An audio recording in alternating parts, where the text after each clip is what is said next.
Welcome to the Independent Characters, episode 224. This is Carl. This is Josh. This is Justin. This is Aaron. Hey, look, we got a full house this time. Full house. We got a full house for the Warrior Lodge. So we're going to do an in-house Warrior Lodge as opposed to pulling in some of our usual listeners from the Patreon. Though we are going to go probably back and do that in about a month or so.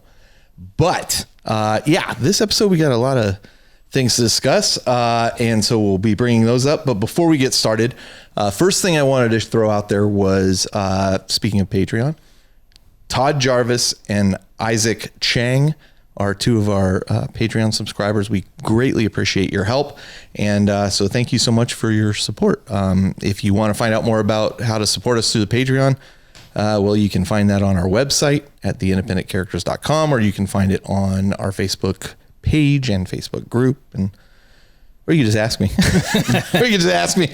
at theindependentcharacters.com. Go to Patreon, or Josh at theindependentcharacters.com. So you get a phone book out. Yeah. He's in there. Go to I'm not in the phone. Maybe. All right. So we got a series of questions we're going to go through. It's kind of a moderated discussion about 40K and some of the things that are going on in 40K right now, as well as a few other things. So we'll talk about that. But first, let's leap into our elite choice. And so let's go ahead and start with Justin, because he hasn't been on in a while. And people have been asking, Yeah. are you still around? I mean, I didn't catch on fire. Yeah. So that's cool. You might want to lower your mic here so the camera over there isn't right in your face. Okay, stand by. Yeah, don't break that.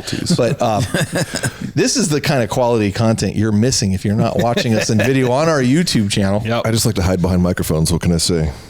You do have a face for radio. I do. I do. So, that's better. I mean, just I'm not on the show for. I'm going to help that camera with your head. I'll help you out at the front. So I was better slouching down, up high. Okay. Yeah, tough crowd. Welcome back, right? Yeah. Hey. Hey, at least I'm speaking into the mic and not chewing hard candy. No. Justin. So I was scrolling through the community page, the lovely community page. And I felt bad because scrolling like the day before or hours before, it was like 6 hours before coming over here. Of course, Matt Hudson has to go and post about having a personal event in his life, which I can relate to. But having that personal event and triumphing over a personal health problem.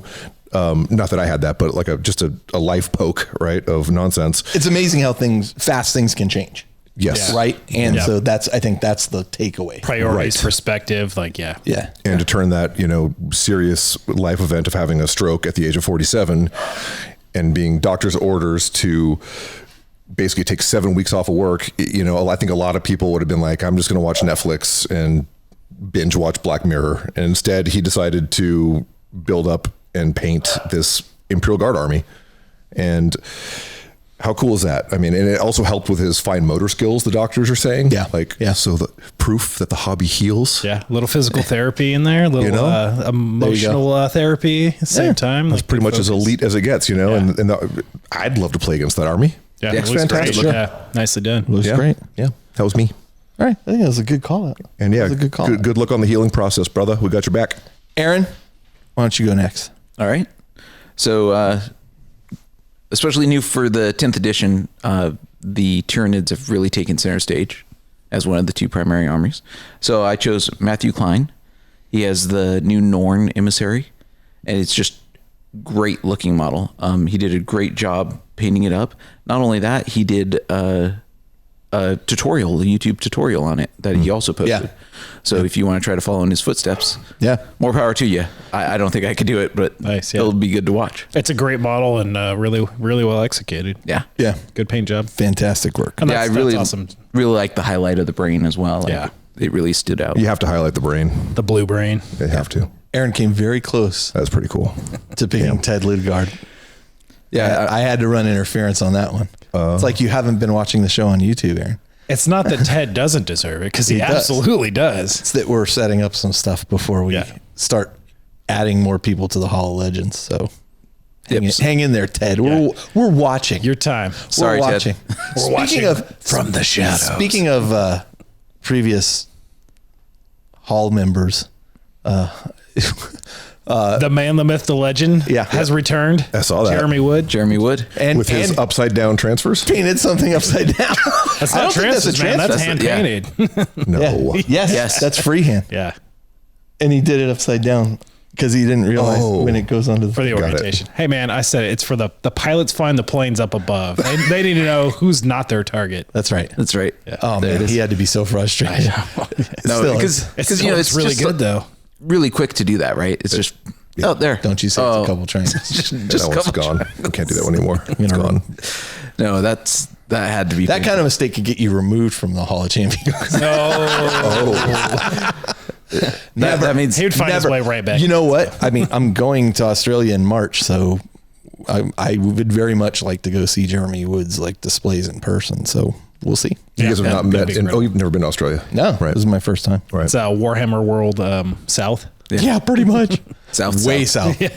Super far south. Josh, why don't you go next? Yeah, absolutely. I went with Dan Menels, and he did an incredible Venators Necromunda game. Yeah, I knew this was going to. Which also doubles as some Inquisitor 28 stuff for them. So it's a great looking warband, incredible conversions, just really nicely executed. Love every model that's in this gang. He's got a couple more he's adding to it, but what he has here is just absolutely gorgeous. And using that vampire as the basis for that. But it's leader that's what it is. There's all the bits there, but it's very Blanjitsu, it's very Necromunda, it's very Inquisitor all at the same time. It's just checking all those boxes and just beautifully done. So really, really nicely well done. Yeah.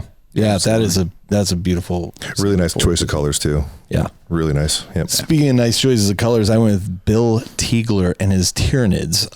The color palette on these makes them feel incredibly organic. Yeah, absolutely. And I love the use of the slime effect he did on the. I think they're now called Von Ryan's Rippers, not lictors. Yeah, yeah, they're baby lictors. Yeah, they're baby lictors basically. I mean, they look like lictors, but he used that slime effect, which is just fantastic. What's the Ugu? Yeah, the UHU glue. Yeah. I'm sure that's what he used, but maybe not. But Justin, if you look at the tail there, you can see where he went through the effort of having it shade into the different colors. Yeah. I mean, green, the red. Yeah, that's just nice little color contrast there with the greens and the reds. And I like the subtle green too. It's not like a slap you in the face green. It's more of mine's a slap you in the face green. Yours is pretty green, but this is really nice. It looks believably organic. Yeah, absolutely. And also the bases too, the subtle use of the rusty oranges and stuff. Yeah, really, because this is one of the problems I have with my bases on my Tyranids. My Tyranids, my whole backstory for them, where they were eating something, a splinter fleet that had broken off from the other fleet after it had been cut off by whatever, and they landed on this planet that had a lot of swamp, and they adapted to the swamp and blah blah blah, and so they look swampy, and they match the swamp bases, which is the problem. Green and brown Tyranids on green and brown bases, right? Exactly. There's not a breakaway from there. Yeah, and this is the first army I fully painted. I'm still really happy with it, but I'm sure it would look great on a swamp table. You know what? We would never see them. Yeah. And not only that, I guarantee you, if that was at a store, you'd forget some of those models. At the store. So that. And then, I wanted to add, we're going to add a new quick section here, which we're calling Chelle's Kiss, which is like chef's kiss. That's what she wanted. I said I'd put in the sound of a chef going. Not Harlequin kiss, huh? But so Chelle, as we were picking out stuff this evening, she's like, well, can I pick one out? I said, you're going to be on the show? Oh, I don't want to be on the show. She doesn't like to. She's been on a couple of times, but she doesn't like to be on the show. But she very much watches and actually interacts on the Facebook group regularly. She's an active community member. So Chelle picked Kristen Carey, and the Tyranids that Kristen Carey did quite a while ago, actually, because this had stuck with her. And what she liked about these Tyranids in particular was the contrast between the black and white of the models. And it just really stood out for her. And she felt they looked really menacing. And she said, and the quote was, they stand out in a sea of green and blue. Everyone else does something green and blue. So and, honestly, when I first looked at these, I was like, oh, those look cool. And then I kind of moved on. And then when Chelle picked them, I was looking at them closely and I'm like, oh, there's actually quite a bit of color in these. Yeah. It's really easy to do, huh? In this world we live in where you're just scrolling. And you almost, it's so easy, but to focus in on something, like even if it's not like the best painted thing you've ever seen. Yeah. Like this is, I'm not saying that about this. Like this is phenomenal. Like you zoom in and there's like subtle greens and the black, in particular, reds like and blues. When you look closely at look like at the claws and the blades. Yeah. And then you see the blues, and because her first joke was like, well, everything I'm gonna pick is going to have purple in it. And then I was like, oh, you know what? There's some purple in this. If you look at the flesh parts. It's like the black's highlighted to purple, which is a cool little like chitinous kind of sheen to it. And then there's a little green in the bits in between the bones of the wings. And there's a lot of detail on the bone armor too. These stood out to me. Yeah, super when cool. I saw them a couple of weeks ago. So that's interesting because like Chelle doesn't have, like doesn't have like a painter's eye, right? Like Justin and you do, Josh. Like she's, for lack of a better word, like she's a civilian in the world of, professional Warhammer professional. But you know what I'm saying? I mean, we have looked at this for years and been inundated with it. Yeah. She has sat on the sides and watched it, and she gets involved and kind of steps in and out. But for this to catch her eye, like that tells you, we may sometimes not see the forest for the trees. Yeah. Right? Yeah. Sure. And she's looking at the forest going, oh, I like that. Right. Why do you, and I had to tease it out of her. What do you like about that? Oh, well, it's cool. And I go, okay, tell me why it's cool, and so that was the quote that she gave me. But on the other side of that though, too, is like, that's the number one thing at our scale that we're working at is contrast. Right. And that can be a color situation like that. It could be the bases versus the model, but like what catches eyes from 5-6 feet away is that nice critical contrast, right? That's critical. Yeah. It has to have that ability to like at a glance, you see it, wow. And then you want to go in closer and look at that. So, right. That's a good point. That's a very good point. And sometimes those things get lost. Like for example, I was reading a thread on a forum recently. There's a throwback because like I didn't look at forums for a long time, and I used to love forums. Like I'd be on all kinds of forums. And I was looking at this thread, and somebody was complaining about the single pose, the monopose GW models now. And they're like, oh, people of course are like, well, you could just take some hobby snippers to them and change, blah, blah, blah and stuff. But I hear what they're saying. Like the old Marines, you could pose in a bunch of different ways, and you still can do it a bit with these, but they are somewhat limited. Yep. And they're like, oh, but then I set it down and my guys look just like the guys apart. And I'm like, the thought in my head was, you're never going to see that. You're never going to see that. Like once you're actually in a game of 40K and you're playing it, like you don't notice that like these two guys in that unit are posed the same way. Sure. Yep. Nobody noticed Especially your mob of 30 orc boys.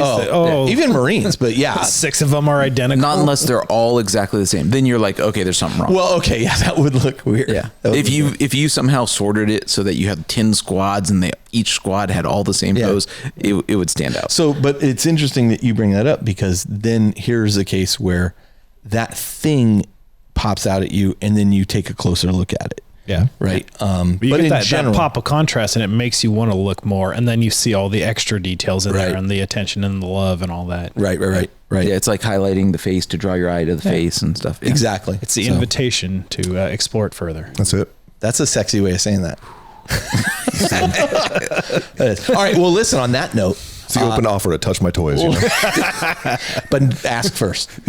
Yes. You always want consent before touching the toys. 1000%. Okay. We're going to take a short break. We're going to come right back, and then we're going to go into hobby progress and games played. So we'll be right back.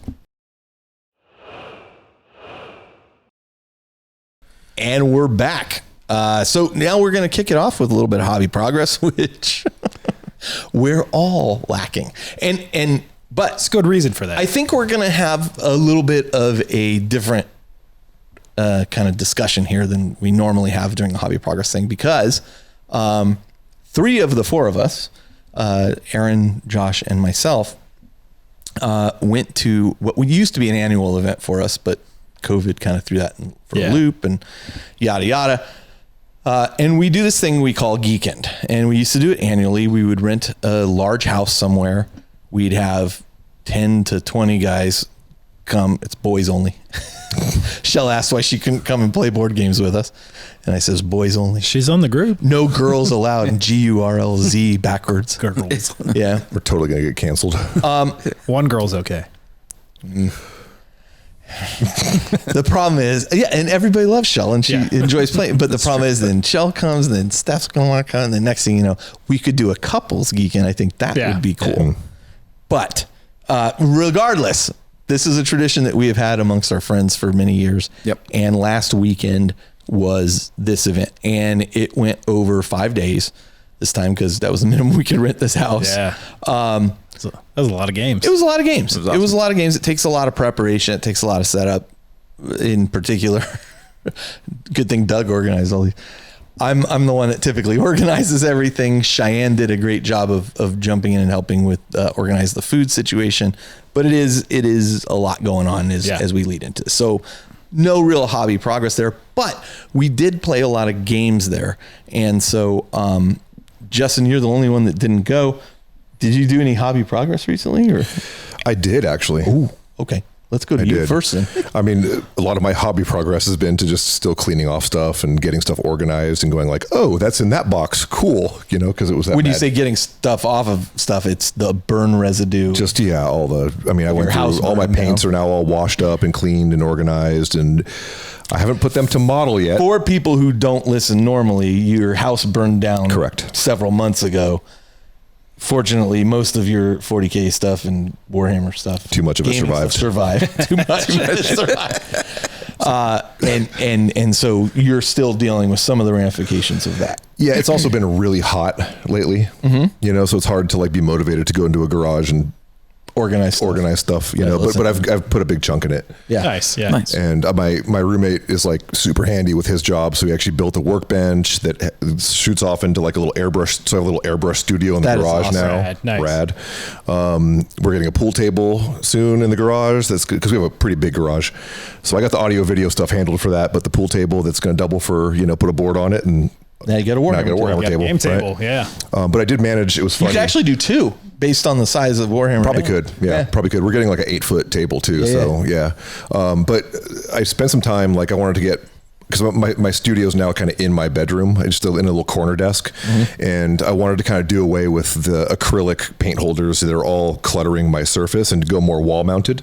And I didn't want to put a million holes in my wall with those little acrylic nail polish holders. Yeah. So I took some panels of wood and just happened to have this really cool like teal color latex paint laying around. So I painted up some of those and then screwed the nail polish holders into them, 2 screws and a stud, boom, and I've got like 100 paints on the wall. It's getting harder and harder for me not to make an OnlyFans joke at this point. You said you have a screws and a studio stud. in your bathroom or in your bedroom. You have almost 2 screws. And stuff. Where's the And I'm casting couch? And I'm sitting here going, oh, I mean, my feet are kind of nice, you could have you airbrushing your toenails. dude. Optimized. I'd subscribe to that. All right, yeah. Literally make hundreds of dollars. Now I just remembered why I haven't been on the show in a few months. It's all coming back. I missed you guys too.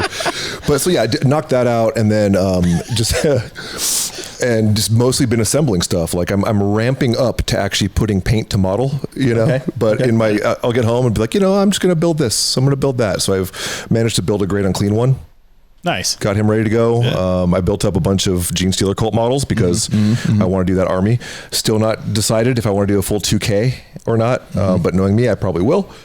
But I want to start with maybe 1,000 point army, maybe 1,500 points, and just paint it all at the same time, crazy style like I normally do. So I managed to build up like Squad of the Initiates and the Primus and Magus and some of the character models. I'm probably going to end up buying a lot of stuff off my buddy Dan Osborne, because he bought all that, and he's like, dude, I've wanted to do this project forever. I just don't have the time. I'm like, well, I don't have the time either, but let me get that. But I'll take it. I'll take it. It's too busy painting Titans. Too busy, or some kind of stompy robot with Dan, and sadly started digging through my chaos stuff because I've been listening to this podcast lately, or a YouTube channel, blog for the Blood God, and this guy's really good at like making you want to play and paint chaos and corn and stuff like that. So the new Chaos Basement, but I don't want to step on your toes either. That's fine. But like I have Abaddon We've already been Chaos built. Brothers forever. I know. He's got 7 toes. You could take it the 8th. It's fine. It's a big bad world out there. Yeah. I know. There's always But the new range of models is so good. Like I built up that Dark Commune. Right? This is what I was saying. so This is what good. I was saying. Like the new Chaos Space Marine models are sick. I threw all my old ones away. They're so good. The new okay, Possessed. they're in a plastic bag somewhere. Like, why bother? The new Why Chosen. bother? They're all so good. They're so good, dude. You keep them for Apocalypse. That's why you bother. I popped them off all the bases. I was like, I'm done with these guys. They're not even worth it, dude. The comparison, when you look at the old Chaos Space Marine compared to the new one, you're just like, oh, I see.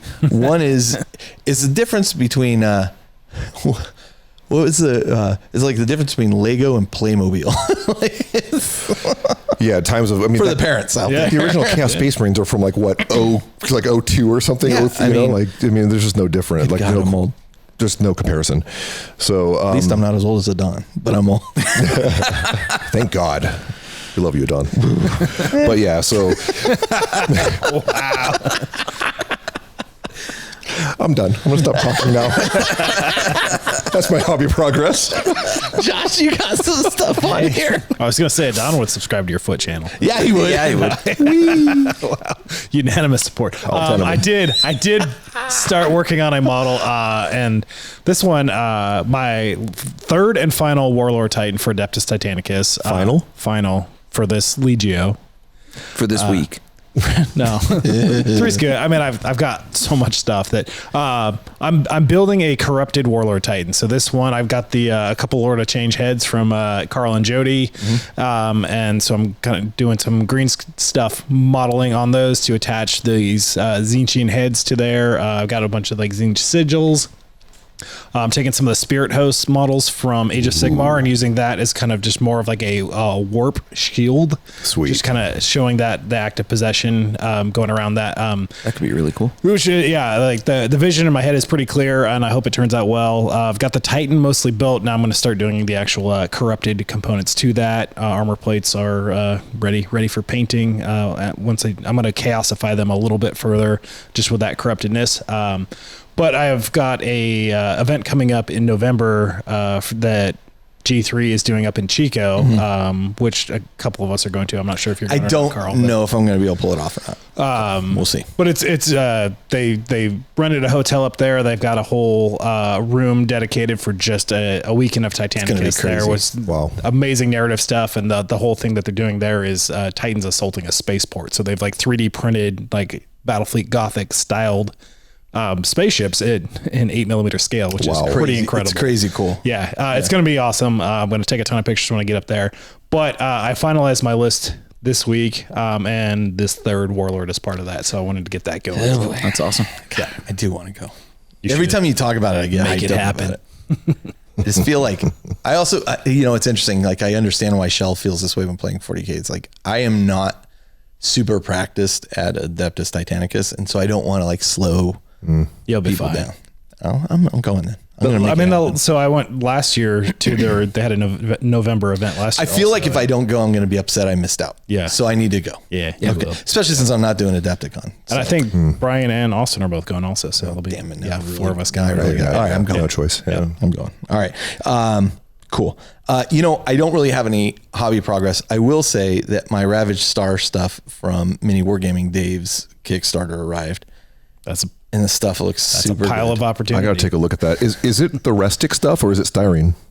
It's no, it's hard. It's hard plastic. Okay. Yeah. And listen, okay. I want to be careful about what I say here because first off, I love Mini Wargaming Dave. The stuff looks great. That's not where it arrived, and I was like, oh my God, this is so much stuff. Why did I do this to myself? Why did I order all this stuff? And then, Dave reaches out to me and he's like, hey, you interested in playtesting the rules? I'm like, yeah. I just got my stuff. He's like, oh, perfect. And I'm like, oh, okay. It's a good cause. It's a great cause. I mean, the stuff's fantastic. I'm actually very interested in what they're putting together. And just, what am I doing to myself? The concept for it's cool. Like I ended up talking to him for like an hour or two. I kept telling you to go over there and talk to him. Yeah, right? like I did a lot. And it's really just a neat concept. But I'm like, do I need another war game? I need another war game like I need a hole in my head. Yeah. You need to catch up to the rest of us. I'm just saying. Whatever, dude. We'll talk about all that later in this episode. But so that stuff did arrive. I've looked through some of it. I'm just blown away. On top of that, another board game Kickstarter arrived, and all this stuff has arrived like I ordered like a long time ago. It's all stuff you ordered 3 years ago. So I'm like, I'm out of work. It's not like I'm buying this stuff. Right. It's just showing up. I already bought it, but the Ravaged Star stuff looks so good, but it showed up and I was just like, why did I do this to Well, you have an entire because it's amazing looking. Well, I was going to use it for some of my Chaos stuff. Yep. And there is one particular model that actually made me buy the entire line, but I don't know, I was gonna say that there's some in there that look like obliterators that are amazing. No, they're so good. That was They're the other so one. You got good. my interest. I'll show them to you after the Yeah. show, but you can see here that they're fantastic. They are. It's great stuff. Cool. So, okay. Aaron, you got any? Yeah, just barely any. So because of the point change that recently happened, which we'll talk about more, I had to make more purifiers for my Grey Knight army. So flamers. That's right. You bought all his Grey Knights, right? discount. No, no, these are my old Grey Knights. Yeah, that he's had them. Right. Your- Justinius. he played- your old Grey Knight. How can Yes. I forget? Yeah, and for those who weren't here, that was 8 so many years ago. That was funny. Wait, I painted this. we our local Games Workshop store at the time was selling off some of the armies, and I think they weren't supposed to, I don't think they were supposed to. but they were They were selling close. off. What are they going to do? Fire them? They were selling off some of those armies and terrain and stuff, and Aaron ended up buying a bunch of those Grey Knights, and this was before. Yeah, you called me and you're Or- like, they're selling these. And I think it was before we really knew Justin. I think so. he was new to the group. You were new to the group, and then Aaron brings them out, and we didn't know Justin had worked at that GW many years before that, and had painted those Grey Knights that Aaron bought. One of them was named Justinius. Yeah, I'm So playing the game. I look down. I'm like, that guy looks familiar. I painted this guy. I thought that was funny. that was funny. Small Valley. Almost as funny as a garrote and a rhino that you didn't know about. Yep. Was it a garrote or No, orc? they were orcs. A bunch of orcs.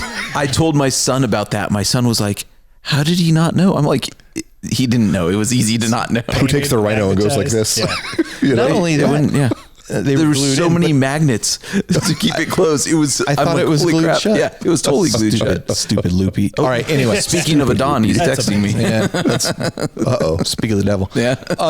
What? So you just built a few more Grey Knights. Yeah, I To just fill in some spots. filled in some spots because I have a ton that are painted that we have to rebase. Let's leap into games played then, because we really didn't get a whole lot in the way of hobby progress. But Josh, why don't you start? Because you made a note in here that I want to just jump into as well. The 140K adjacent game that Absolutely. played in Geekend, of the many games that were played over that 5-day period, was I played the Commander version of Magic the Gathering 40K specifically. As did I. Yeah, I did as well you're in the game separately. there. Yep. Did a cat run out and pee on you? Did not. No? Is See, that that a smell like thing? cat pee? Okay.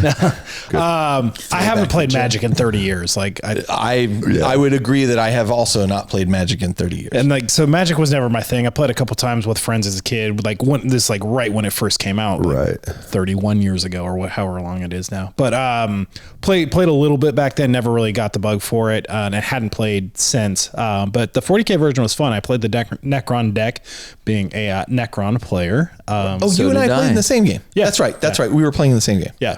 And I played the Chaos deck. Yeah. Shock. Pretty slick. Yeah. I mean, Yeah.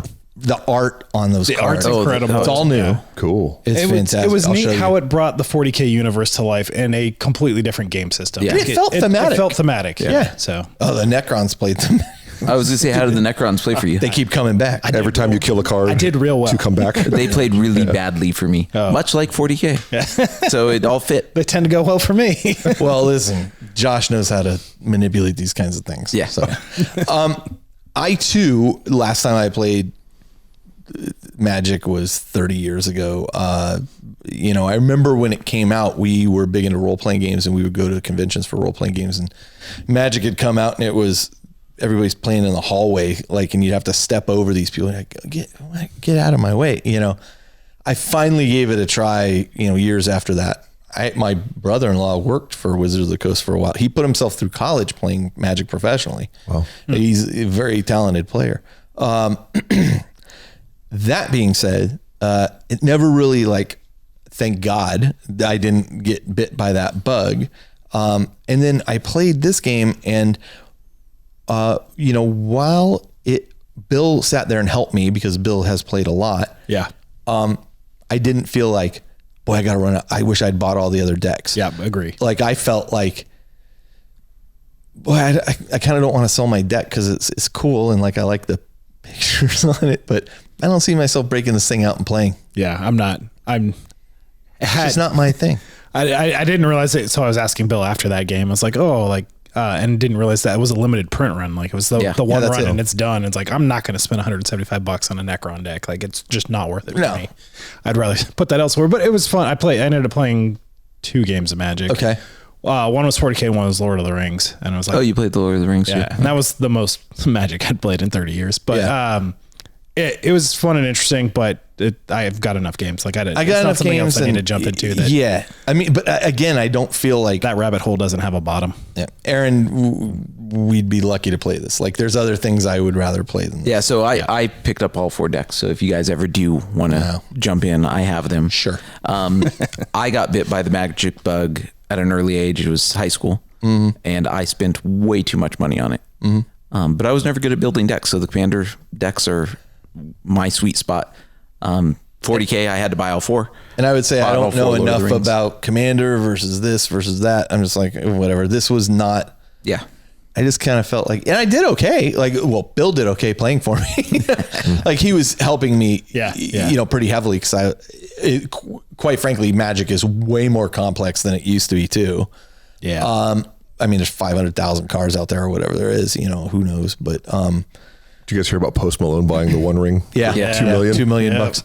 But it's just not for me. Yeah. It's just not for me. So I'm glad I played it. Yeah. I'm glad I own the deck, maybe I'll sell it at some point.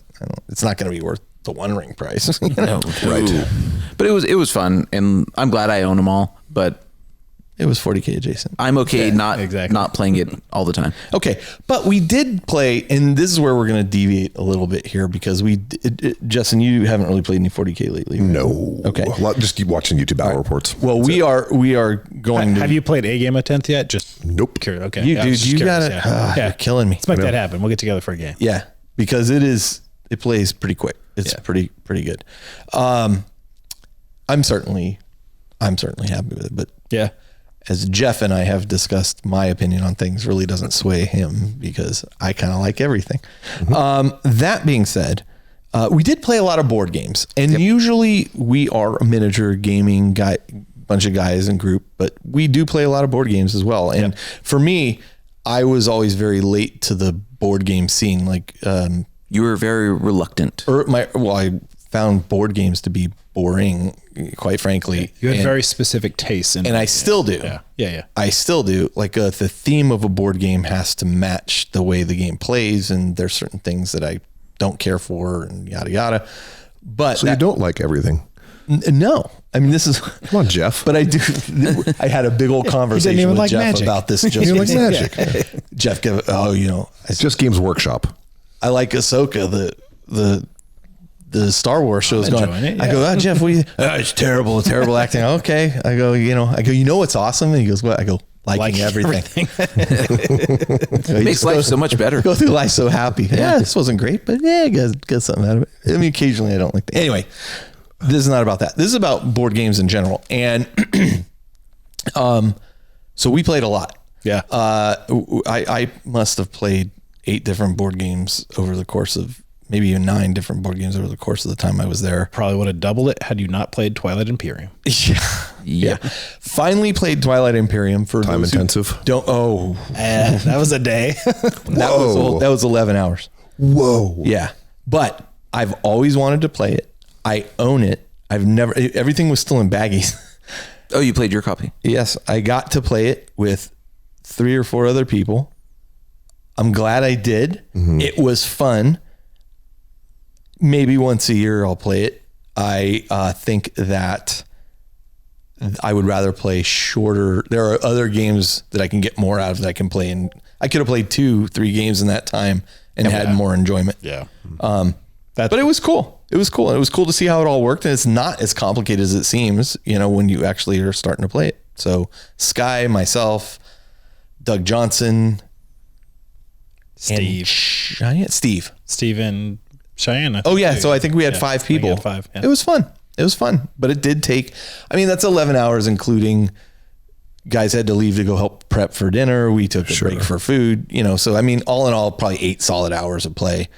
That's a long time to play. That's still a really long game. But I was determined to play it. Yeah. So I got some Twilight Imperium in.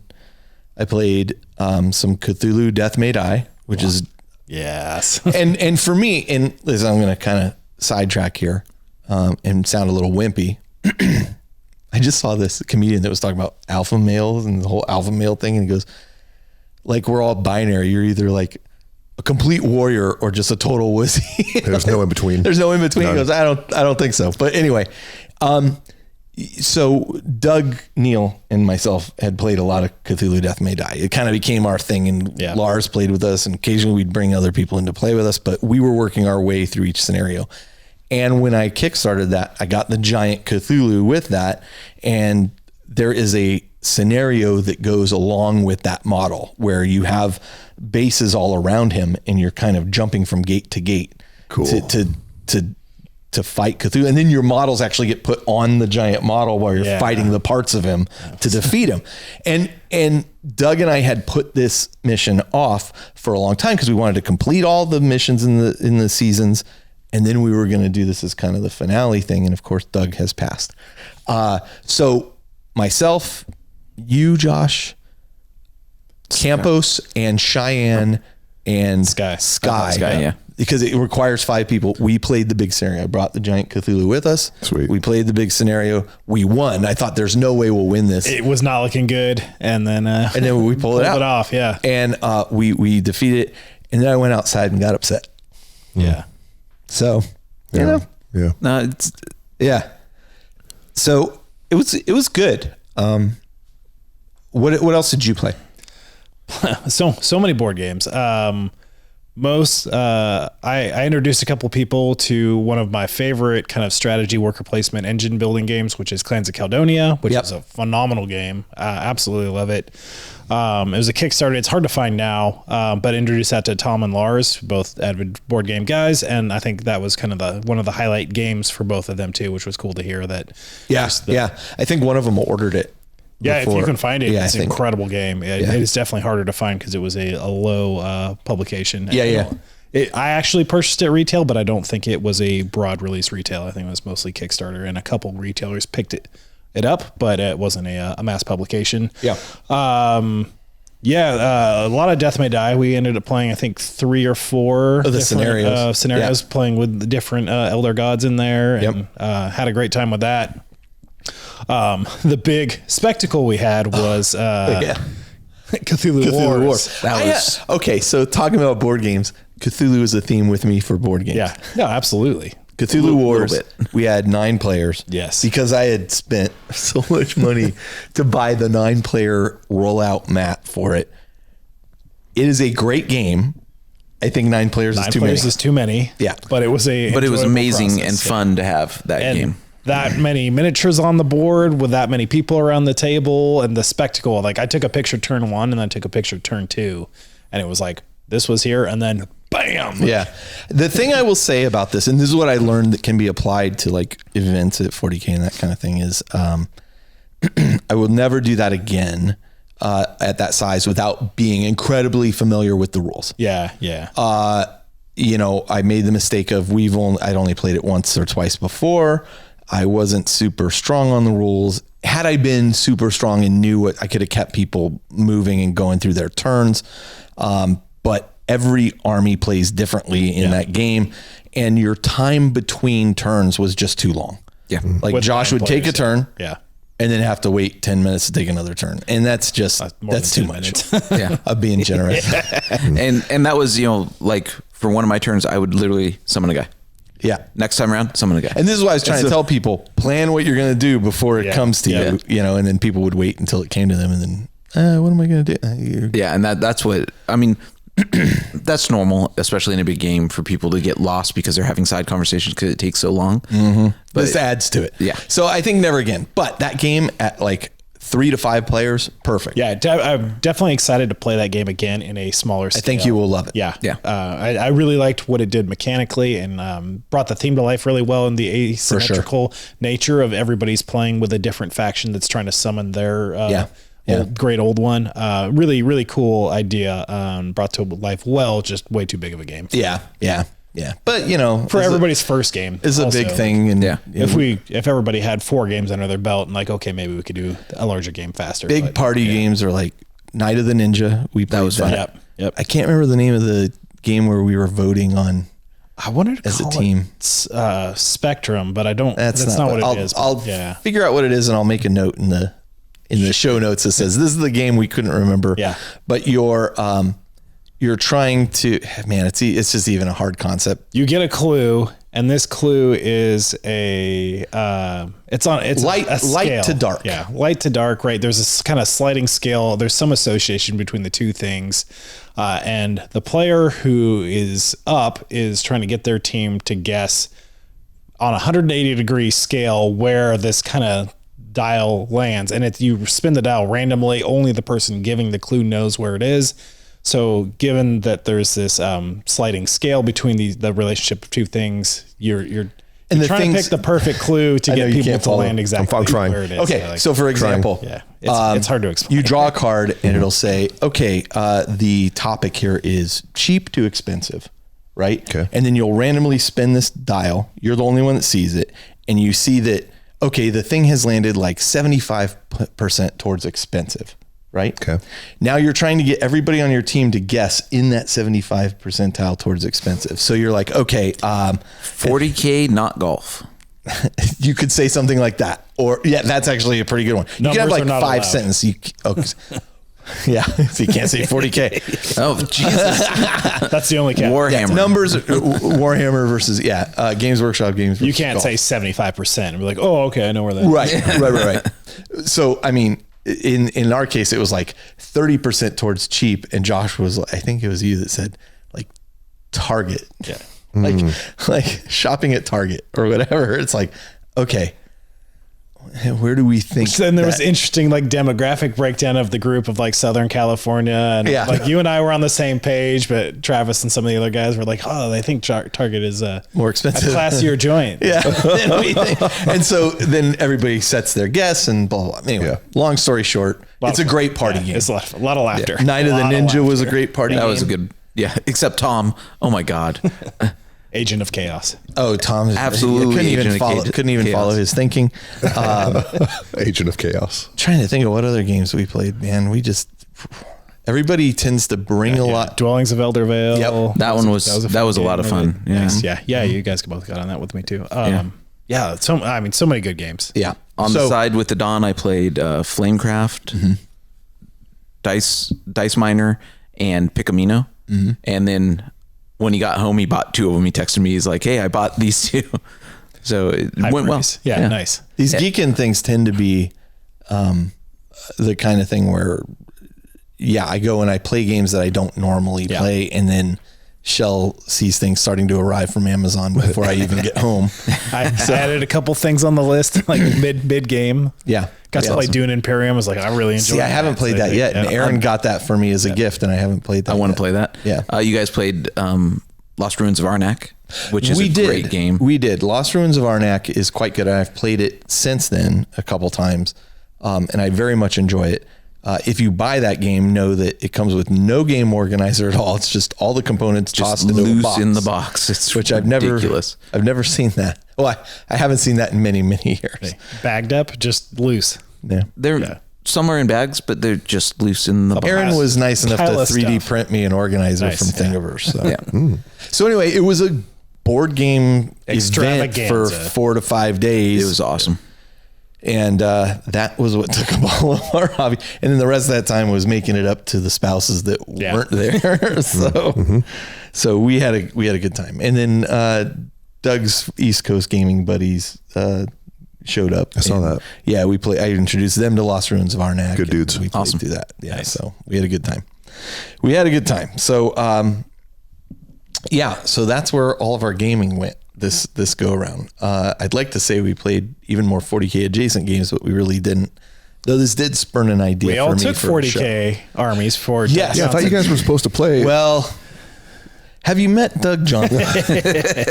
I have. Doug was a Johnson plan. of Table War fame, who also happens to be a very good 40K player, by the way, has made the top 12 at Adepticon a couple times, was organizing it was very confusing what we were supposed to bring initially, but it was going to be this surface battle with also battles below the surface. And so, if you brought models that were too big to go below the surface, well, they couldn't go down there. And so I had brought a Tzeentch demon army that I thought would be fun, and everybody just played board games. We never got around to setting that up and playing it. And I kind of knew it. This is kind of the thing where we don't bring 40K to it typically. Yeah. And we tried to tell that. Doug that, Right. and he insisted he wanted to do it. 10th coming out, I'm sure he just had a little bit of excitement in his blood. And Sure. Absolutely. This is more about the socialization aspect. And so this event, by the way, also, not only are we playing games, the place we stayed is far from any store. Yeah. Like you're 45 minutes to an hour from any store and then back. And so, the town doesn't even have like a local Safeway you can just go to. It's like you'd have to go pretty bring far. BYOB. So we bring everything. Lots of it, yeah. We have meals planned. People, cook. We had one night that was like Italian night, one night that was like Asian style food night, one night that was Mexican food night. And it's all good food. And it's great. Yeah, it's fantastic. Everybody brings a dish. They're organized to. I'm going to provide a main thing a main course this dish and a dessert this time, and then people who don't Google want to spreadsheet, right? Yes, there is. Yeah. I imagine, There is. yeah. And people who don't want to cook, well, you get to clean up. Yep. I always sign up for cleanup Yeah. So because nobody wants my cooking. we're really happy that Aaron signs for Although I was thinking that I have an idea of what I could cook next year, so we'll see. All right. Well, we'll discuss it. But it is great. Everybody pulls their weight. And it's Except for Scott. except for Sky. Yeah, Sky. The mood of the sky. So Sky misunderstood. It was his first time there. He didn't understand the assignment. When we, It was just funny. I'm just it's hysterical. giving him a friendly jab. There There was- I am no shade. There was plenty of food. The funny part about this was we said, okay, and everybody'd been before. For breakfast and lunch, you're on your own, right? But for dinners, here's what you need to bring. Sky thought that meant, we would go out for breakfast or lunch. Oh. There is no place to go out, Sky, for breakfast or lunch. Where was this held at? Cambria, Cambria. California. Cambria, Yeah, California. and the place is called. I don't want to say it because I don't want to give. I don't want to keep it secret. Keep it safe. Yeah, we go to a place. sure. Yeah, I gave up all the Space Hulk stuff, and now we can't get into Space Hulk at Adepticon. And you're not even going this year. Or Yeah. next year. Right. Yeah. So you're ruining it for me and Josh. That's your and problem. possibly Justin. So this place we go stay though is tucked back in the mountains. Yeah. It's a windy ass road to get up there. It's Ain't no Uber Eats coming out there. No. Yeah. Uber airdrop. The closest establishment is the Firestone Brewery, which is probably an hour plus away. GPS. Jesus. Yeah. GPS does not work in this area. Gotcha. Yeah, there's no cell signal at all. Nope. It confused my phone so badly that my phone would not pick up cell signal on the way down either. I had to reboot it while driving. Yeah. So yeah. Anyway, it was funny. That's a funny call out to Sky. So this guy's Who like, had a I'm great sorry, time. can I have a sandwich? There was so much. No, there was There tons was of food. Yeah. But And then that's, I think again, no shade at Sky. I just had to call it. No, out. it's fine. Friendly banter. Yeah. Because I'm Sky's friend. You're Jade's friend. That's right. Yeah. Sky. So Sky's wife, Jade, like Sky was taking forever to take a turn. And I texted his wife and I'm like, your husband's taking forever to take a turn. Next thing you know, she texts him. She's all, I hear you're taking forever to take your turn. So it was a great time. So much laughter. But it is something like I would, and honestly, I named it and came up with the concept after hearing about Loopy doing something with his friends. They'd go rent a cabin and it'd be like 5 or 6 of them. Here, we went overboard. In fact, we had to pare it down because we just had too many people. Yeah, we had too many at one and I point. just couldn't find a house that could support that amount of people. And that's hard to do. It's hard to say these people are going to get invites, but these people aren't. So if you didn't get an invite, I'm very sorry, but I complained to Carl. Could not maintain. Complained to Doug. He's the one that organized all these things. Carl at theindependentcharacters.com. And the joke there is, and Doug Neal would appreciate this, but the joke there is at Doug's memorial service, Samina, his wife, stood up there and talked about all the things that Doug brought to the group, to the party in general. Right. Being a person, he was musically inclined, he was funny, yada yada, and he would organize these. Was he? And he would organize was. these Geekend things that all his friends would go to, and I looked around like, who organized this? So Doug? So the running joke was, well, Doug organized this. Yeah. Doug didn't organize it. Pretty dialed in. Now that said, he did kind of organize some Southern California ones for like 6 guys, you know. Yeah, so yeah. okay. All right. Anyway, I'm not bitter about it at all. No. Peace and love. Yeah, peace and love. Exactly. Well, it sounds like you guys had fun. We had a was great time. super That's it all was that great. matters. Yeah. We had a great time. We did miss Doug being there. He was always a big part of it. Yeah. But Especially at this location. Yep. But everybody had a really good time. We played tons of games. Like I was mentally burned out by the end of it. I could imagine. But yeah. I But could now have I'm gone ready for to a play couple more games. days because I missed a couple days. Yeah, but you never get the game, and I game quite a bit. There's that. All right, so listen, that's it for Hobby Progress. We went on probably way too long about that. If you're not, I could tell people if you're not interested, in this, Timestamps. skip forward. This is the Jason Mullins Hobby Progress segment. Sure. He might actually listen to it with Skip the whole Geekend, thing, too. or By the way, our most popular segment. And Jason Mullins has been to Geekend at least once. Yep, it was fun. The weekend that I was sick the whole weekend while we were there. So, you know, that's the other thing. You got to be careful, right? You got that many people together in close 6 feet away. proximity. Yep. Yeah. So Yeah, that 6 doesn't feet happen. away. Doesn't happen. Okay. All right. So listen, we're going to take a short break. We're going to come back. We're going to leap into the main topic of the show, which is the Warrior Lodge. And yeah, we got some good discussion about 40K actually coming up. So thanks for bearing with us. All right, and we are back, and we're going to kick it off with, and it's funny that I put in the That we're back? show of force as opposed to Warrior Lodge. Warrior Lodge. So, you know, 220, 221. whatever it takes. Okay, so the Warrior Lodge, for all those people who have not seen Mr. Ma, what this is a moderated discussion covering various topics within Warhammer 40K at the moment. And so they were questions and thoughts I had that I wanted to have a discussion with each of you about. And so the first one is Warhammer Plus. So this is year 2 of Warhammer Plus that we have just entered. Are you a subscriber? Are you a subscriber? I am not. Yes. I am Okay. again recently. Although I think this is year 3. This is year 2. So we've gotten 2 models out of it. Which 2 models? You got the Assassin? And then we got corn the guy, right? big Corning guy. And what's the third one? The third one they just announced. They just previewed, Right. They haven't. not yet available. Yep. That's the third year. Listen, buddy, we've had 2 full years of Yes, Warhammer. we've had 2 full years. Yes.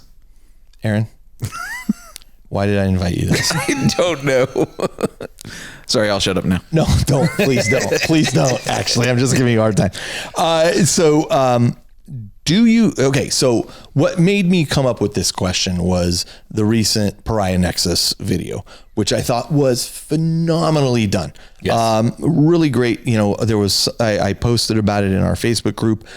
One person in particular had said, well, you know, and I'm not going to do a lot of spoilers here, but maybe I will.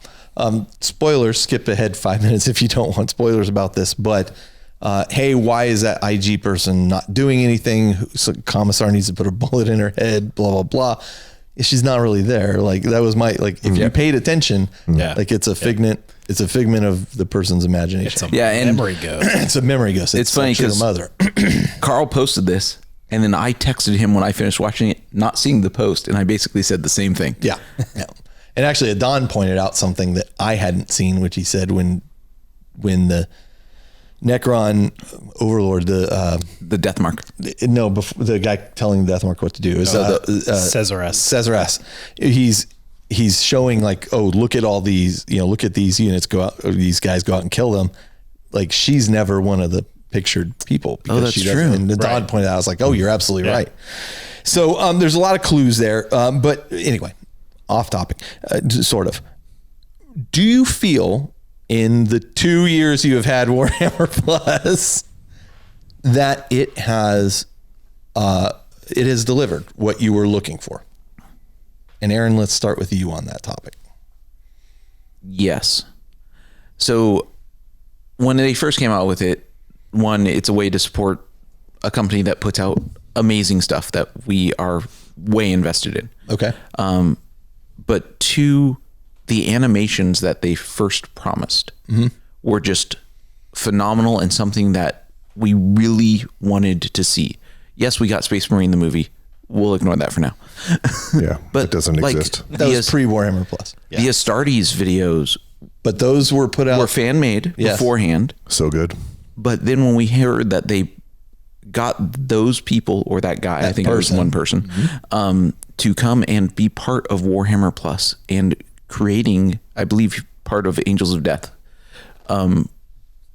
it sold me, right? I really wanted to see that progress with a little bit of money behind it to see what they could do. And they've come out with more than just that. The reason why I would be hesitant about saying yes is, and I think this goes to something Carl's going to say as well, it seems like there's too big of a gap between one series and the next. Okay, I get it. It takes a long time to produce these things. I'm not saying it doesn't. And it's not cheap. And it's I not get that cheap. too. Yep. But I wish it was more often. Now, the Pariah Nexus, it's going to be weekly, we assume. Probably for 4 or Where's 5 episode weeks. 2? It's been out over a week, you know. It's supposed to. I think it comes out on Wednesdays. Okay. But it's going to come out, and then we have to wait a week, and then I'm okay with that. I mean, After a week 5 is- weeks, it's yeah. going to be done, and we're going to be like, Now what? now what? Right. Yep. And then there's going to be a huge gap. Now, before I let anybody else speak, I'm going to also jump into the other stuff that they do. They do Lore Master, which is hit or miss for me, but they do the Masterclass stuff, which is awesome. Right? So I still feel like, for me, it's worth my money. What's it cost? I was just going to ask that. Yeah, what does it cost a year? Like $100? I think it's $60 a year. No, 60? I think 40 You to can do 60. it monthly, or you get a discount if you just throw in your. I mean, $60. it's like, in you Games know, Workshop money. It's kind of free. $6 a month. Well, and you get a free model. You get a model you get a out of model. it. Yeah, I mean, if you don't like that model, you can turn around and sell it and make your money right back. Right. Yeah. Probably. Yeah. Yep. Or give it to Carl. Well, that's That's what you what do. it- It's chaos. Guy. Chaos guy. So, yeah, okay. So yeah, I think it's worth it. What about you, Josh? Do you echo that, or do you disagree? I echo that. I'm in the yes and no camp. The new battle app, the list building app, I think is a great addition to that. Like it's the best. It's the best one they've come out It's the with. best official app that they've ever had. Yeah, hands absolutely. down, for building rosters. It's very easy to do. The one thing I still wish you could do is just copy an existing roster. So like, here's my 1,000 point base. Now I'm going to make that a 1,500 point list, a 2,000 point list. Right. But they have already come out with some improvements towards that. Like, I You think can copy a unit and you can copy use a that unit. You Yeah, can duplicate modify units. the name of the list now. You Yeah. can change it from 1,000 point list to a 2,000 point list. Like, you can change the Nice. bracket in there. So they are But clearly. what you can't do is a 1,500 point list. You know what I'm saying? Like, I mean, not to nitpick on that thing, but it's like it's getting there though. Yeah, Like, I mean, and it's you'll set it for usable. 2,000 and, points Yeah, and build 1,500 points out of it. that's what I Right. do. Yeah. Which is, it's fine. Yeah, that's a great value add, and that's not going away. Right. As long as you, even if you're a free user, you can still build one roster at a time. Where if you're a paid Warhammer Plus user, you can build as many rosters as you want. Right. For all your different armies, points. So if you don't pay, you can only build one, and one you at have a to, time. you have to delete but that before you delete it, can. rebuild. Yeah. By the way, you can export to text. I was going to say, yeah. Yeah. So that's a great ad. I will mirror Aaron's sentiment here in that I think that the release schedule of content is a little too slow. Yeah. I signed up right away when it came up, and I was just excited about getting that kind of content, getting the animation, checking those things out. And then went through those things very quickly, and there was a lot of downtime. So I'll agree. after the first year, I actually did not subscribe for a second year. And now with the battle app and some things, and part of that I wasn't as excited with the mini, the chaos. It was like an orc dude or the chaos mini. I was like, I'm not playing these factions. It's fine. But just a couple months ago, I did re-up again because I knew there would hopefully be a backlog of episodes that I could watch for shows. Then you can that I was kinda just interested binge in watch that it and- you can binge yeah. again. Yep. Or also having the battle app access, and now And then Pariah Nexus on top of that. yeah. Pariah Nexus was some appeal to that's that. That's top notch animation for really well like done. It's now we're talking. Right. One thing I have really appreciated. Although I did like the Blood Angels. Which one was it? Angels of Death. Yeah, I That's the did one that's enjoy like that. all like monochrome. Yeah. Yeah. Some of the Hammer and Bolter episodes I've really enjoyed. Yeah, they were fun too. Yeah. I recognize that animation is a lot less involved. Yes. Right. Yeah.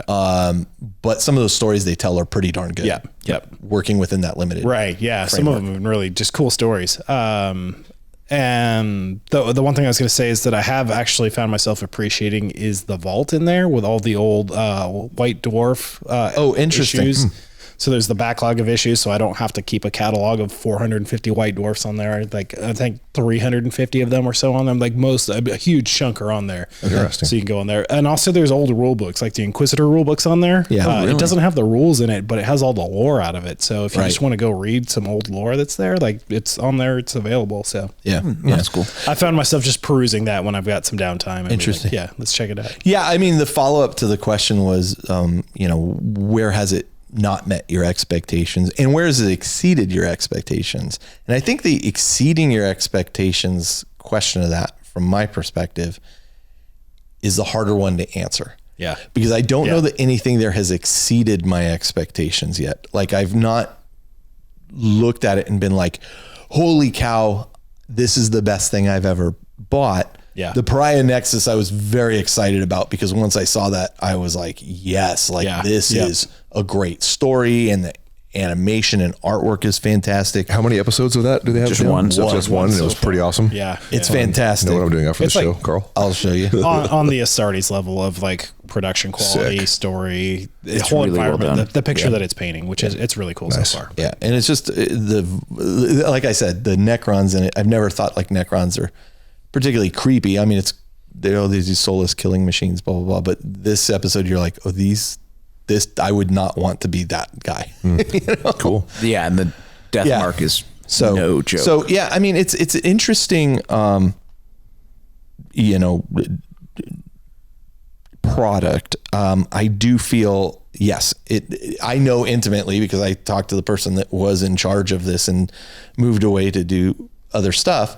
And when they told me like, how much do you think it costs to do a season of Avatar, Last Airbender? And I'm like, I don't know, this much. And they're like, more. Like it's millions. Yeah. Yeah. When you talk about voice acting, then you got to do the art, then you have to do the animation, plus you have to then do multi-language sometimes. It's like, because it's incredibly expensive and time consuming. I had no idea that it was that. That being said, you opened a channel with animations. So it's like, you got to have the content. You got to have the content. Yeah. And the Lore Master stuff is okay, but I do a podcast. I don't really, okay, that it's good, but that's not what I signed up for. And I think the majority of people signed up for the animation aspects of it. Yep. The fact that they've tied the army building app into it does not bother me at all. I think that's completely reasonable and I understand what they're doing. A lot of people are upset about that. Yeah. I'm like, if you didn't see that coming, they Didn't told you announce it. They told you right up front. Yeah, this it's gonna is be free this at is first. free for now. In app, it said, Yeah, get full access for a while. Yeah. So this is 3 people who pay for it. So I'm kind of curious on Justin's opinion about the app and that you have to pay. Used it at all? Haven't even opened it. Oh, okay. Man, Why are you on the show? I don't know. Oh, right, because he invited us. Justin, Right. because he doesn't. We have to have somebody who's not wearing Point, sleeves around counterpoint. here. Yes. Point counterpoint. I'm not doing it. No. Once I just get giving back you- into playing 40K, You will- I will listen. undoubtedly upheaval- pay The for the damn upheaval app. you have gone through, it speaks on it. Is that a new tattoo? Yeah. Well, new. I don't know. I hadn't seen that one before. Like 6 months. Cool. All right. But yeah, once I start playing again, which is soon, I promise. Anytime, buddy. I will more than likely pay for it I because don't know I've if heard you know nothing. this, but I'm not working right now. I know. I know. I got this. some time, buddy.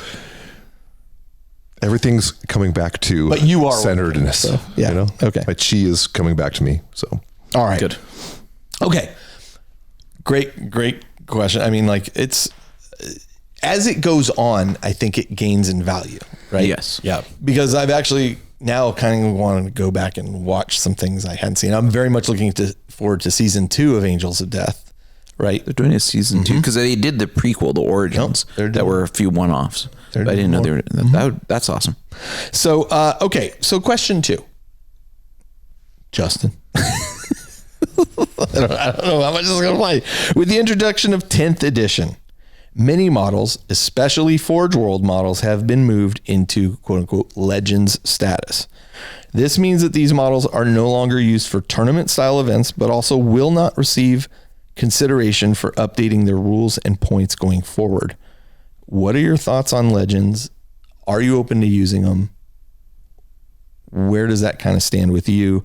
And then later I'll talk about some specific models, but Josh, let's start with you on this topic. How do you feel about this in general? Yeah. I think I'm in an interesting spot because Sharkadons were built as a small marine army. Tyros is a Forge World character. They are a Forge World chapter.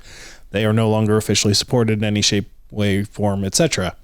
Tyros model has been discontinued. His rules just make him a Terminator captain now. He went from a chapter master of his own thing to he's a Terminator captain. So there's some feel bad moments in there of the loss of the flavor and the lore and this amazing model. He's a little small in scale now compared to the way that everything is sized up. But the lore and that model were a big part of why I started that army.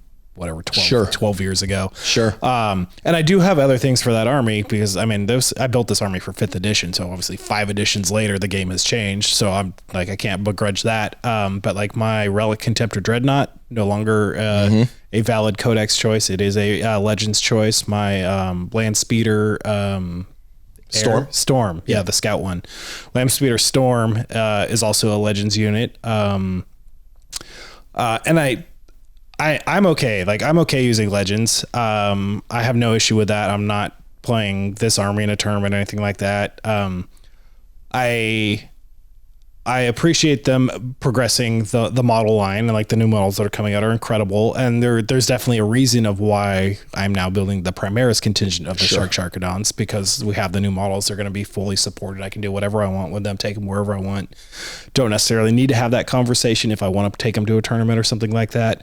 But the other models they're not invalidated. They're just more specific. But again, a game with friends, I don't think anybody's going to have an issue with them coming out to play.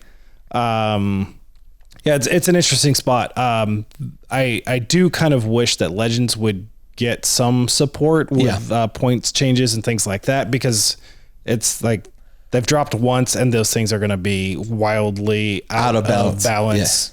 Especially in a year from now when everybody has a codex and points are going to have been adjusted at least 4 times by that point and things like that. So it'll be interesting to see how they hold up over the years. This is, I think, the major speed bump in the whole thing, which is you're really just discontinuing these models and you're discontinuing the support of them. And I get it. I mean, I on one hand, I get it. On the other hand, as you said, there's a feel bad about it. Contemptor Dreadnoughts in particular. I'm like, come on. Yep. I converted up and like sculpted Chaos Trim on one of those ferrite termite drill things for my Death Guard.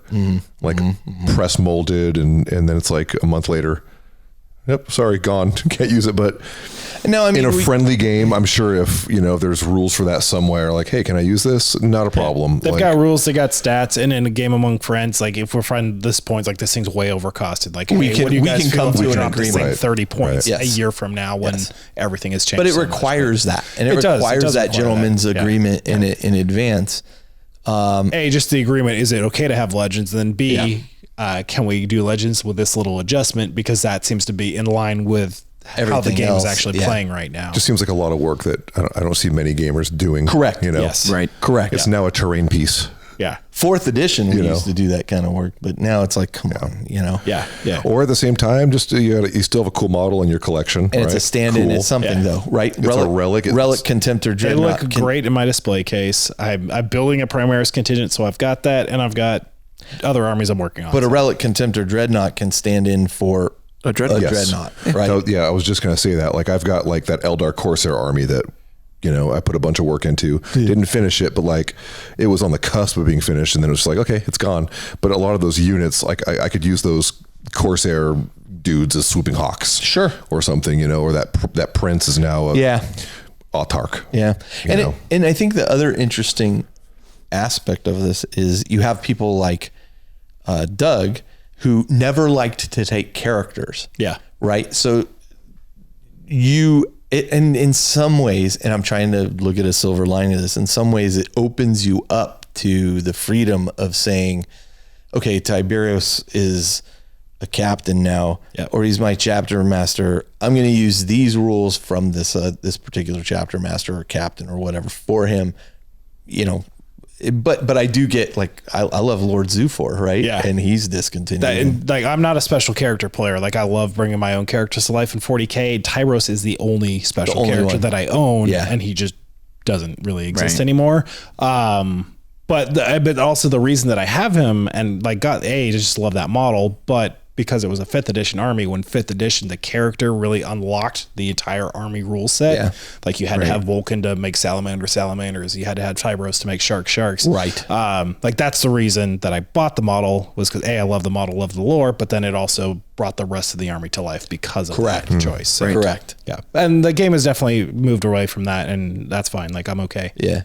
Astarion Malak from the Minotaurs chapter, same thing. Like it's a great model. Yep.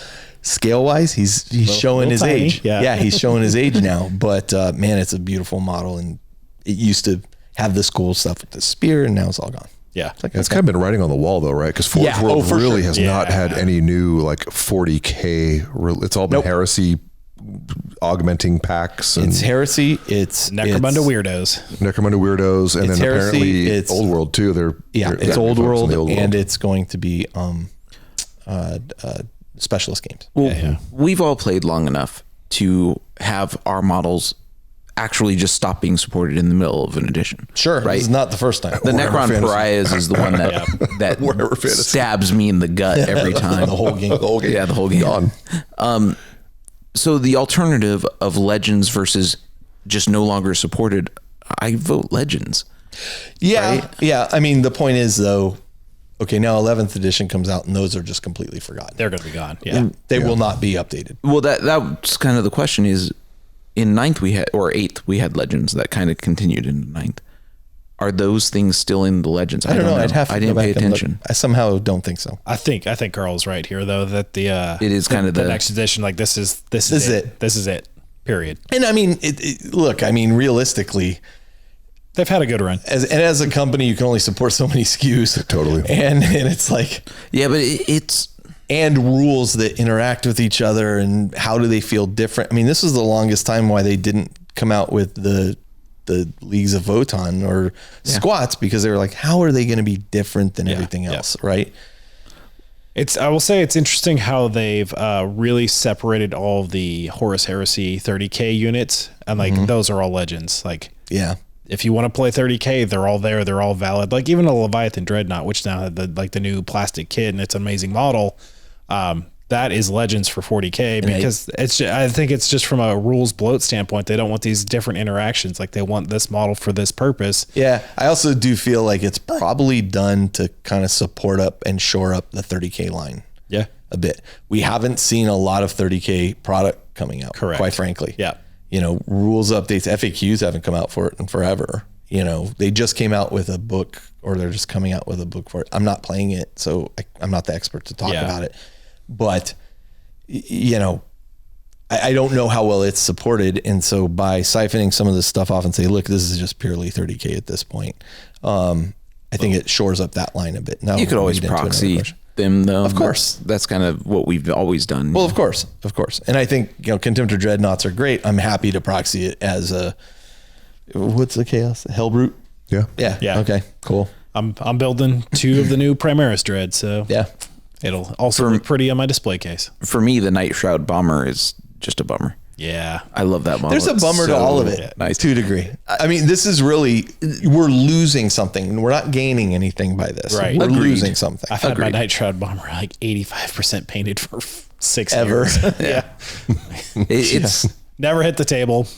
I used it once, I think, once or twice, and it's huge. And so this kind of leads actually into my next question, which is, speaking of your fantasy. Okay, so question 3. With multiple ways to play GW lines of games, from Necromunda, Kill Team, 40K, Horus Heresy, Aeronautica Imperialis, rest in peace, Age of Sigmar, Warcry, Legions Imperialis, and even soon to be Warhammer or Old World. Mm-hmm. Don't forget Adeptus Titanicus. Adeptus Don't you dare. I did. That's why I called it out. Is the GW line of games too saturated? And I'm going to add, let me finish all these questions because these all kind of piece into discussion. Is it too saturated? Have we become a victim of our own desires? Meaning we always wanted all these other games. People still want Battlefleet Gothic. Okay, War here's Master. Battlefleet Gothic. Aaron wants War Master.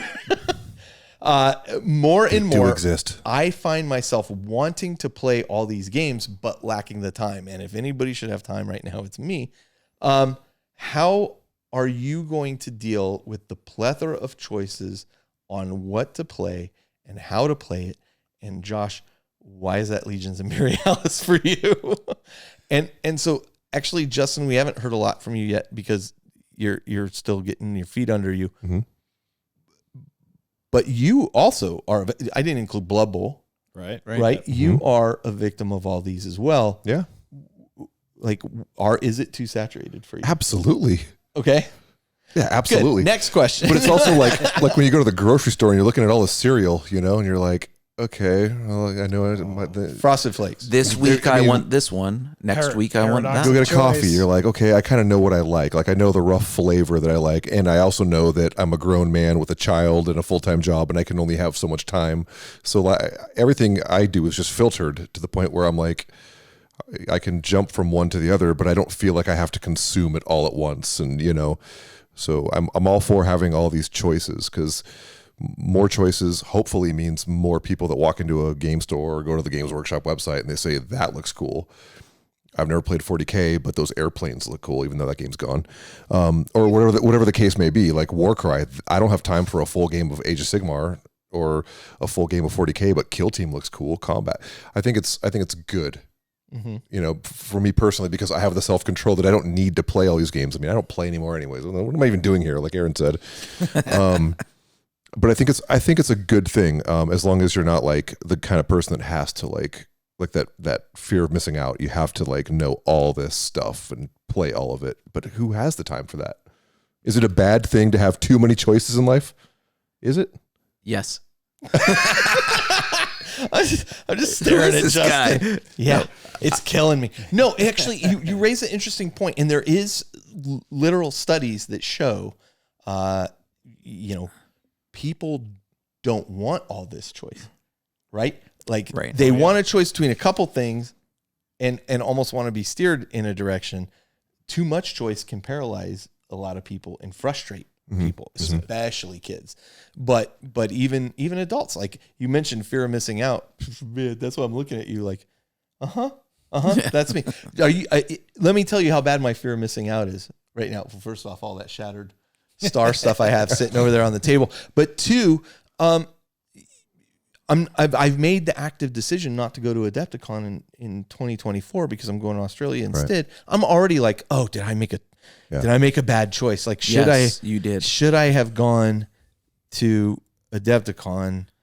I know I'm gonna see these pictures and be like, God, it's killing me. It eats me up inside. Yeah. And Games Workshop is the expert predator on focusing on that fear of missing out. Like they are the apex predator of causing you to miss out on absolutely.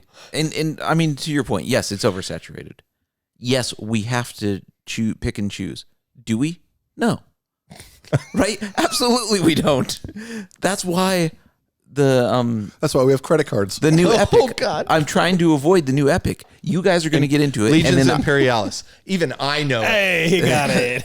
Legion Imperialis. Legions. No, there's only one. No. There are 18 to 20. Depending on when you join. Depending on what day it is.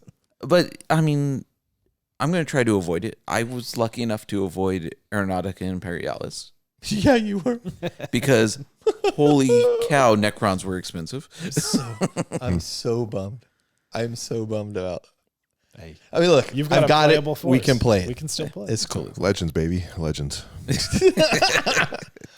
Hey, but I mean, to your point about still playing, old games we could still play. If you have the rules, if you have the models, you can still play it. So, But do you really? yes, not we often. do. Not often. Tom and We- who was it? Tom. Legends of the Old West we No, played. Yeah, but Tom at Geekend. Oh, at Tom Geekend, and Travis. Travis played that Eldar board Doom game. of the Eldar. Oh, the board wow. game. Yeah, they pulled it out and were playing it. They had a great time. That's some early 90s stuff right there. Yeah. So, yeah, you're right. But, I mean, look, most people aren't going backwards. They're looking forwards in to the next hotness. So the Legions Imperialis, I will probably buy some of, regardless of what you guys do, because I will use those tanks for BattleTech. Okay, that's a choice. Same scale. Okay, Totally different universe. I know. Yep. Listen, I keep telling myself I'm not going to do it, but I know what's going to happen. You're going to do it. I I know want to what's watch gonna this happen. played. Freaking. We've well, seen I've already it got over the and over. Titans. Look, yeah, I've already got the Titans. I've already got the planes. Well, I don't have the planes because Eldar aren't part of it. And I get it. I get why. But It's going to be amazing. okay. Yeah. I'm hoping they expand it to. So, Josh, what are your thoughts like Xenos. on the spread of this stuff? Yeah. Choices are good. The downside of this is if you don't have the community to play a game that you want because choices are saturated. Yes. And that's the game. Like there have been many people wanting to play Titanicus, but there's not the Yes. community for it because everybody else is invested. You only have so much time and money to give to anything. So if there are too many options and the option that you want to play is not Available in represented that in area. your area, that is a problem. But having those options is not the problem. You know, that's a really great point. Go ahead. No, that absolutely, Yeah. that's spot on, dude. Yeah. Because I think what gets us all excited to play is not just us sitting in our room reading the rules, painting our models, theory, hammering, but it's like our friends around us that are absolutely. joining in that Yeah. that juice of just, we got to do this, man. It builds up a momentum. Totally. Yeah. And like, did you finish? Are you working on that? And you play a game, and then it's like you got your butt kicked, whatever. And then you get that inspiration to build and paint new models, and it's. But to your point, Josh, I have steered people away from Adeptus Titanicus, where I say, because people say, "Oh, I'm very interested in Adeptus Titanicus." Does anybody in your area play this, or do you have a friend that is also very interested in this? Yeah. Because if not, Yep. do not invest the money in it. Like most people are not going to start Unless you're going to a lot trend. of events and like Right. But in general, like most people are not going to start a trend. Yeah. And it's like, I got into this, so everybody gets into this. One of the reasons I chose Warhammer 40,000 over any other game when I initially got into it was because I said, what is the most popular version of a miniatures war game out there? Well, it's Warhammer. You're going to be able to find an opponent. And I knew that growing up as a kid and when I didn't have money to spend on it.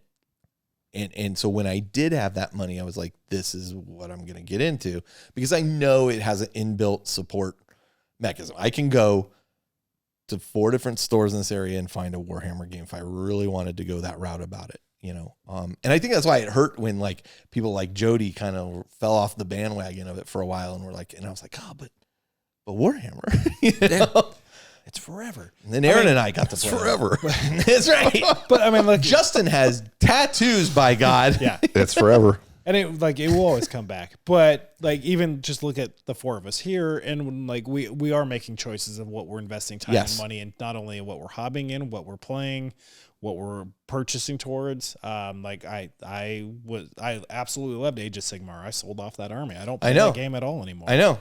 I got into it because you did. Yeah, I'm still glad I have the army. Yeah. The game You sold off your trees? I sold it to his Adon. Adon tree bought them bros. all. But like, I don't just They were beautiful. The too. games I was playing against Carl or against Jody, they were just always such one-sided games. That, and this is like, Josh this is is too going to good at sound this like I'm stupid humble story of bragging his here. Like hobby. I was too good for that game. Not what I'm saying. But they just ended up being such one-sided games that I'd rather play a game that's going to be more like, if I'm hanging out with a friend anyways, like let's play a game that's going to be a more enjoyable, close. Have you played Warcry Yeah, yet? here's my Eldar. Have not. They're almost ready to. Yeah, right. Hey man, I'm gonna play them in a year when they're not as good. You know Sure what? you are. It hurts to actually play. Remember in 7th when Eldar were just like the Terrible. destruction. Oh, in 7th? Oh Yeah, they were. dude. Yeah. They were real There was good. a point where they just got like way too powerful, and it was and you don't want to play that either. Like you Right. want to No. play a That's- yeah. army that The is best games are the close games. the best. I want to Yeah. play my army. I want it to be tough. Yep. But I also Like, weren't those games so fun when I had 9 Venoms, Carl? Weren't those the Those- best games of your those- life? those were so those were right. awesome. Yeah. Those were like so never cool. again. Dumb. But like It to still that hurts, point, doesn't it? thank you. So dumb. I do want to play Warcry. Yeah, me but too. like I'm not playing Age of Sigmar. I've stopped playing Kill Team just because I'd rather spend that time and effort going elsewhere. Yeah. Yeah. It's a different- it's a different Eventually game you have to experience, like- we have to make our choices Yeah, on right. what we're going to focus on. And I think the thing is we've tried to ingest, well, I have tried to ingest almost everything because I want to do it all, that now I feel like, oh, I can't keep up with this. And the funny thing was, 6-7 years ago, I remember talking to, I don't remember who it was at GW. I think it was John John French at that point. And he was like, this stuff is going to come out at such a fire hose rate. You're not like, no, they don't expect that anybody would keep up with it. Right. Right. Yeah. Dumb me, try to keep up with it. Yeah. And you can't. You can't. I mean, You look don't back, need to though. No. Yeah, you don't. But look back at the number of armies that we have, just the 4 of us, right? Mhm. It's ridiculous. Hopefully, there are not other people that have that many. I don't feel like we are the general demographic. I hope not. Of most people. Yeah. Most people don't have a space like this. Most people True. don't have the amount sheer of amount of terrain. Oh my god, shame. dude! There was a time. There was a time where I would go to these flea markets at Game Castle, and I was like, singular focus. I want terrain. If somebody's selling terrain, I'm going to buy terrain. Now I've got terrain sitting there in boxes unassembled. I'm like, I don't need more terrain. At got this enough. point. I almost assembled the terrain Steve gave me over there for boarding actions, and I was like, this should not be a priority for me. I've got the whole painted Zone Mortalis sets, and I'm just like, I've got like I need to focus on these other things before Yeah, moving on. yeah. To that. there's a reason why I gave you all the terrain, because I've got like 7 or 8 armies to do. This is what I'm saying. Like, so there, I'm at a point where I'm now having to pick and choose my projects very specifically. Yeah. Bring back the Kanban board. Hence the Black Legion. Oh, it's all on the combo board. Never went through an away. update. No, Went through an update. it's still, Forgot about I that went thing. through there to update it, Speaking and I was of like, which- oh, a bunch of these are still unpainted. The hoodie lives, by the way. Nice. I gotta try I to keep get that. forgetting. It's got a little scent to it. Smells like smoke. Psychic hoodie Smells like It smells like Spirit. war. smells like war. Yeah. Smells like the warp. Got a little bit of Empyrean residue on it. A little bit of Slanesh, but Little it, but it brimstone. lives. That's awesome. Lives. Oh. So I gotta get that back from you. This is our only opportunity to do it. Justin has not played any 10th. That's what I'm talking It's about. on. do it. All right, I'm playing My Eldar. first game will be do it. Just slaughter me. I'm playing Or maybe Eldar. I'll bring my Eldar. We'll be an Eldar on Eldar battle. It'll be a super close game and really fun. Yeah, totally. No. Be round 2. The game's over. Both parties are wiped out. Completely obliterated. Well, that's a draw. All right. Well, anyway, I just find that to be an interesting topic and an interesting question because there is so much out there. There really now. is. It's in some ways it's almost like you say there too much, all this choice is a good thing. I think it is. I wonder, and here's the longer term view of that. Is it a good thing when things are coming out and failing on Games Workshop's part? Or morphing into other things. And I present to you Aeronautica Imperialis as an example, right? The Eldar orcs are gone from those planes. Right now it's gone because it came out, it wasn't rocking, it wasn't selling well, as well enough. Yeah, That was something I learned when I worked at Yahoo and we were shutting down business. I'm like, but this business makes millions. And they're like, yeah, but it doesn't make enough. Like we could focus these resources elsewhere. And as it turns out, they didn't focus us at the right spot either at Yahoo. But that's a whole other discussion. But my point being, if it starts to hurt Games Workshop's bottom line and then they change it, the problem is you risk being invested in something that is then let go of, hence Warhammer Fantasy. Right. Warhammer Fantasy was not selling models. Was it making money? Yes. Was it making enough? No. No, not for us to continue to put the effort in there. Not compared to much they're making with Age of Sigmar. Thus, I give you Age of The Sigmar, reset button, which is making them more money. It's going to be so interesting to see what happens with the old world. I think it will draw. I think it will draw a number of people. I think it will end up being very much like Horus Heresy. That's my prediction. Probably. Right now. Probably. It's going to sit in a unique place for Games Workshop games. Like there's no other rank and flank style game, so it will scratch a very specific itch. Yes. Some people will still have armies, and maybe it's not going to be wildly profitable, but it is going to be a very different game at the same time, and it's another good option to have. Yep. And the few models they have previewed look incredible. So One of the previous things that you have said repeatedly, Carl, is vote with your wallet. If you want a game to stay around, vote with your wallet. Yes, and the problem is if you like a whole swath of games, there are going to be some misses here. Absolutely, is what's going to happen. Yeah. But if enough people are behind it and vote with their wallet, this is one of the problems. Yes. This is one of the things why Jody, when he was getting his Blood Bowl and then Blitz Bowl stuff going, he said, we're only playing with the new models. I'm like, but I have all these old models. It's like, yeah, you do. But we're only playing with the new models. And part of that is because if you vote with your wallet and get the new stuff, then it's more likely that that game will stay and keep going. Not disagreeing Then with those that. new models are pretty They are. They are Compared to pretty the old ones, absolutely. Yeah. But yeah, I mean, what I'm saying is there are going to be some failures here. And I think there's going to be some pretty spectacular failures. Like, I don't mean in like a horrible way, but I think things that we think of as big lines will shut down. yep. I mean, the old world, right? It did. Apocalypse. Yeah. I think the more specialist of a game it is, the more likely it is to become unsupported. Correct. So like 40K, it's forever. 40K it's is going to stick around. It's going to stick around. But Necromunda, Sharkadons? Not so much. That's fine. Yeah. That's why you just have to stick to like painting Black Legion or Ultramarines or You're safe. and you're safe. Good. All right, we're going to take a short break. We're going to come right back, and we got a few more questions we're going to talk about here. So we'll be right back. All right, and we are back. We're going to continue with a little bit of discussion. We got some more topics here to run down, and I'm going to start with question 4 here, which is the Horus Heresy Black Library series is eventually coming to an end. Allegedly. The Siege of Terra is sort of wrapping up, as even though the final book has now been dissected into 3 books. I mean, when it was 2 books, I was like, okay, Dan has written a lot, and there's a lot to. And then it's like, oh, it's going to be 3, and I'm like, you guys are murdering me. To get those collector's editions is so difficult, and I have to now get 3 more. I thought I just had to get 1 more. Is there a particular time, era, or topic that you would like to see Black Library cover to supplant the Horus Heresy series now that it is ending? Or not necessarily a overarching, theme like an era or something. Are there stories that you want to see them focus on or directions you want to see them go at this point?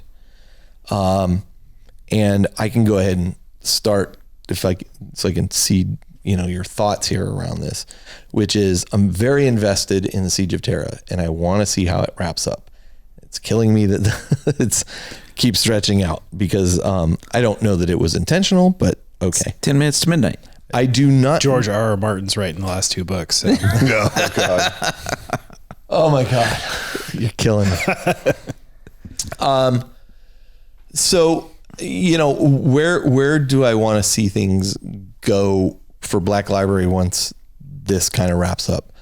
to me, I actually do not want to see, and I've changed my kind of view on this recently. I do not want to see another massive overarching story point line. I don't need to see him cover, this era of, 40K that we never saw before or something along those lines.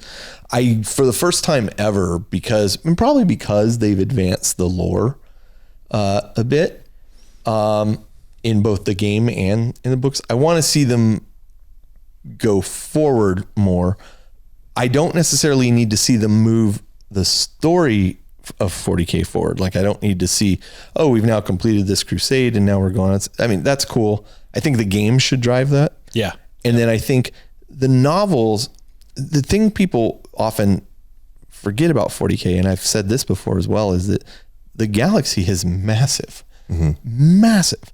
I mean, we as humans can barely comprehend how big the galaxy is. And then there's millions of galaxies out there.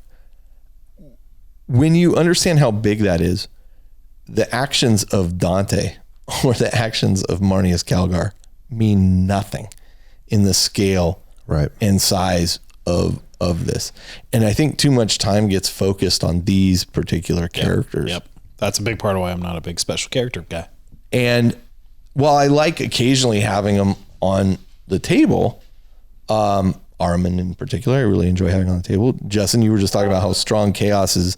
And you're like, you take Abaddon and 10 Terminators. And I'm like, yeah, but Abaddon's not at every battle. Right. I don't want to play Abaddon at every battle. One of the things I love about the Chaos Marines is you can play them all kinds of different ways and still have fun with that. The stories of Black Library, I think, need to focus more on smaller locations and individual battles or unique things that occur in certain areas. In particular, the other side of the Great Rift. Yeah. Right. Like, we need to see way more of what's going on there story wise. Yes. Like, Aaron Dembski Bowden started out with Spears of the Emperor, and for the first time ever, I got a sense of like, things are really jacked up on the other side of this line. Yeah. Like, this is bad. Like, it's post-apocalyptically bad on the other side of that line. Like, you thought 40K was post-apocalypse. This is post-apocalyptic. Post Malone, post-apocalyptic, down $2 million because he bought the One Ring. Face tattoos are mandatory. Yes. I would love to see more stories explaining what's going on the other side of Rift. The Blood Angels' home planet is on the other side of the Rift. What's going on with them? You know, I mean, that can't be good. It's gone. Okay. Just like the Rock. But like the Lion, it was interesting because they're showing what, some of the spoiler Fallen were doing. And like, they've actually resorted to piracy because there's nothing else for them to, like, that's the only way they can survive. And that's really interesting of seeing like humanity's protectors as pirates. Yeah. Because they're stuck in system. And those were less like, when I think of Fallen, I tend to think of Chaos Space Marine Fallen. These were more like renegade Space Marines. Like, they weren't necessarily out doing evil, but they were like, well, resources are scarce. If I'm going to protect this, we got to take this, Right. It was interesting. Yeah. So anyway, that's what I want to see. Does anybody have any particular areas of Warhammer 40K or even Warhammer Fantasy? So I totally agree. And not only that, I think they are going to explore past the Great Rift. Like, that makes sense for them to expand, and they've already started, as you pointed out. Mm-hmm. The thing I would love to see, being the biased Necron player that I am, is I would love to see more about the Necrons, the war in heaven, maybe the battle against Eldar. Like, so you'd like to took mine. You'd like to go back. I would like to go way back. We're on the same page here. That was my answer. Yeah. I mean, and I'm sure there's like demon, great demon battles that the Eldar gods, or the Chaos gods, wrong mythos, the Chaos gods battling each other. You could do a book series on that. That's hearing about like what the Necrontyr were like when they were fleshy beings, more of that. Like, and you get some of that in the Twice Dead King and stuff. Yeah. But I would think that getting some more of that would be really cool. The Slan, like going into the Slan, and the Slan would be cool. All the creators. Or the Zotes, some stories all with that the Zotes, stuff, like the stuff that's way history for the game as well as for any lore that was in existence and bring some of that back. Can't believe you said War in Heavens. It needs to support the model line first and foremost, right? Like that's what it's always going to do. So like a whole story about Zotes, I can't see a lot of people engaging with, but the Necrons and how they shifted and like a story of how of the Necron tier biotransference went through it would be very fast. Well, and like the Catan coming out and saying, "Oh no, we could solve all your problems. Come follow us," and then screwing them. And so, aside from just Necrons, what you're talking about is really like ancient Warhammer. Yeah, going back in like the original. That's even before the humans existed. Yes, no, for the Necron specifically, yes, but well, for a lot of these, for the Eldar were around before humans existed. Yeah, but yeah, absolutely. So that's an interesting idea, like the birth of these races. You know, it's lore that's existed for almost 40 years, but like you can expand and extrapolate upon that. I mean, it's, you know, you could tell there's paragraphs written, but you can person on the ground view of how like that get macro with it, and not you know, to your point, not Horus Heresy level series. No, but like a 4 book or books, two, 5 books tops. You know, just something to 4 or 5, just 4 or 5 books. Aaron will squeeze it out, and you know, typically it's a trilogy, right? Yeah. So you know what is interesting about that though? 2 trilogies. Well, if it's only Necrons, okay. If it's only Necrons. Aaron, broaden your horizons. Sorry, and Eldar. But what's interesting about that though is, I mean, I can almost see it. Like, I don't know if like I said, when I originally was getting COVID shots, right? Like the first COVID shot I got was done at Levi Stadium where the 49ers play. And it was like, I felt like I was in a zombie movie. Like everybody was lined up. Just it was like, how many times have you seen this? Have you seen, these sci-fi movies where it's like everybody is required to go do this thing. Yeah. And it's like, we were all in line. Yep. It was all organized. The government was organizing the whole thing. Like it literally felt like something out of a science fiction movie. The whole thing was a zombie movie. But the crazy thing about it was that everybody was in such a good mood. Like, cause if you were there, you wanted to get the shot. Yeah, it's you were like there, everybody was happy. They're like, you getting shot? Which one are you getting? I'm getting this one. Like everybody. But my point is, like, what happened with the Necron tier, that how do you transfer billions of souls into this? They hint about that in the Twice-Dead King, where some people were forced and some people weren't. Well, that's my point. Seeing it from that perspective would be very interesting. Yeah, it would be good. Yeah. Have they yet described like fully what that species, like what those people look like? During the flesh I know they were time, cancerous and tall and gaunt. They just hint at it here and there. They right? don't really, like it's never been the grays fleshed out. Oh, like I would like to know more about the Necron tier. Yeah. I really would. Yeah. But I mean, I think they're described as humanoid, but just a very short lifespan with the. And the sun caused these cancers. Yeah, it's like cancerous. Yeah. So morbid. not to buttonhole on that one particular race, but I mean, that could be interesting to look at all these various races and where they were and how the Eldar were created to fight the Necrons from a person on the ground eye view of it, right? Yeah. For example, Justin Hill wrote the Cadia series, and in the first book, you for the first time saw the fall of Cadia from somebody who was on the ground while that was going on, and that gives you a very different perspective from a codex that is like describing, and then Abaddon crashed this Blackstone Fortress into the Cadia, and you're like, okay, but what did that look like from the ground is a whole different perspective. That's a very interesting idea. That's a very interesting idea. Josh, any thoughts for you? Yeah. One thing I have been enjoying seeing more of is 40K told from Xenos perspectives. Interesting. Necrons with Twice Dead King is a great example of that. Even in the Belisarius Call, the Great Workbook, there's a lot of Necron perspective in there also, or just some more interactions in there. One thing that I've really enjoyed reading, and there's only been a couple of these books, but it's the Warhammer crime series. Yeah, quite good.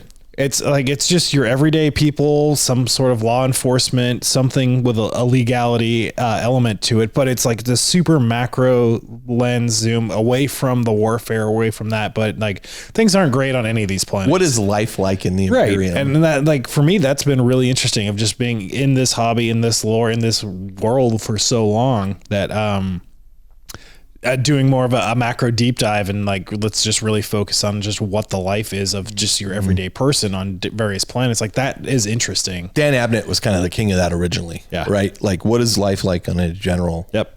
And I would love I think there's only been 2 or 3 of those in that series so far, but I've really enjoyed reading those. So would like to, you'd like to see him expand I'd like to see on that more of that. But then, also just alternate perspectives. I would love to see, a book where, and this is incredibly hard because they're so alien, and I wouldn't say the whole book told from this perspective, but it'd be cool to have interspersed in a book, kind of from the perspective of the Tyranids. Like I'm curious, like it would be weird, right? Like there's no. Yeah. No, that's all it says. That was tasty. Let me go turn myself in. But but from like the hive queen's perspective, the hive mind's perspective, like, poor author that has to write that though.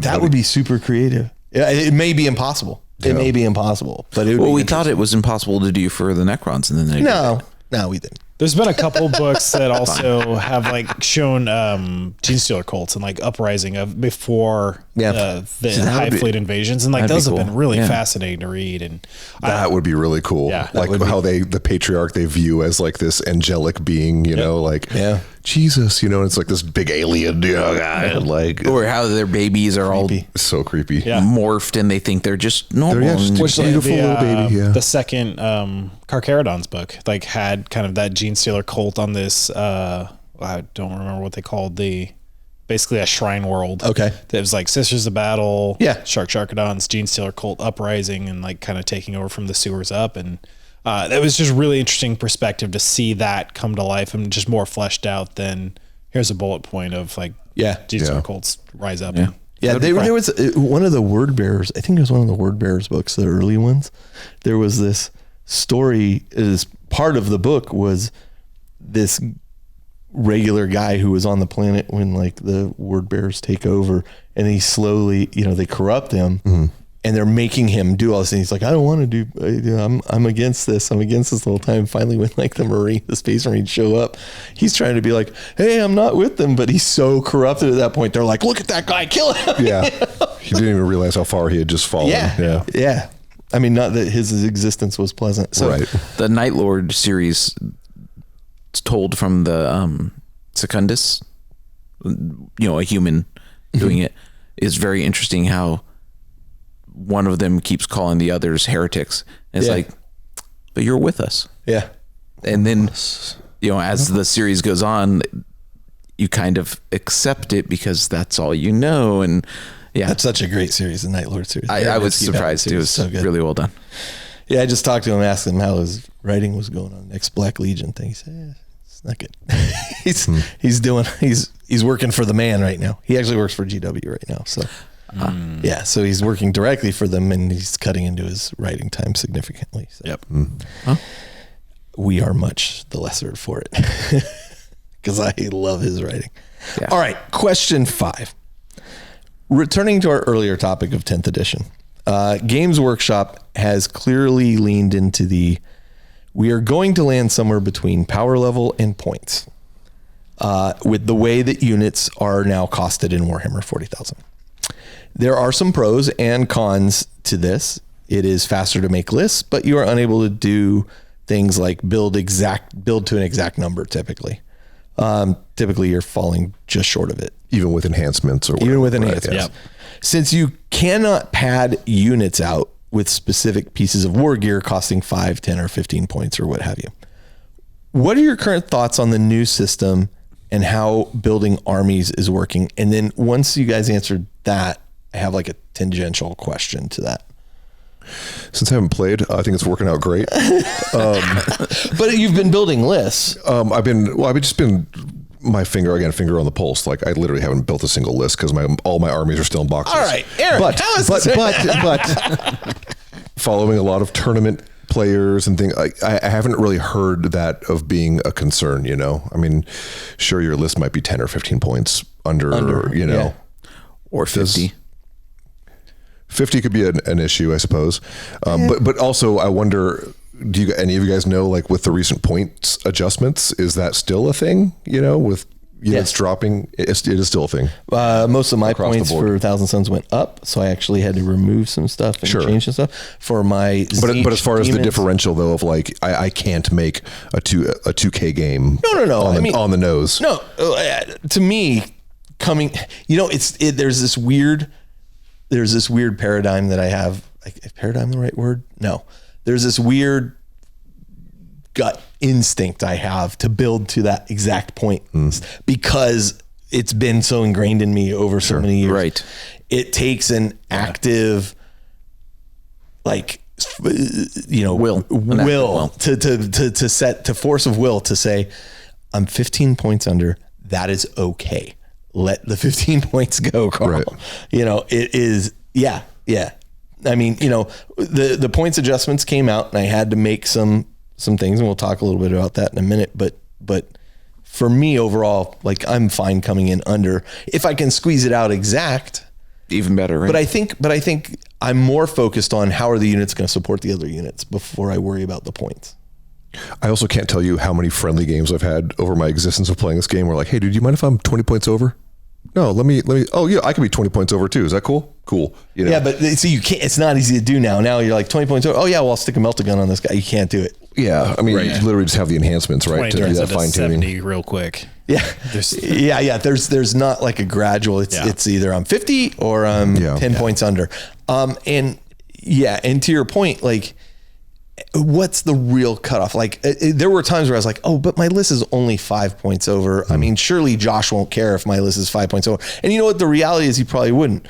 Well, if 5 points is okay, is 10 points okay? What about 20? It's a slippery slope, my friend. It is. Soon we're fighting, we're throwing stuff. After a while, you have extra vindicators, it's just. Listen, that's it. This is the world I live in. Is too much.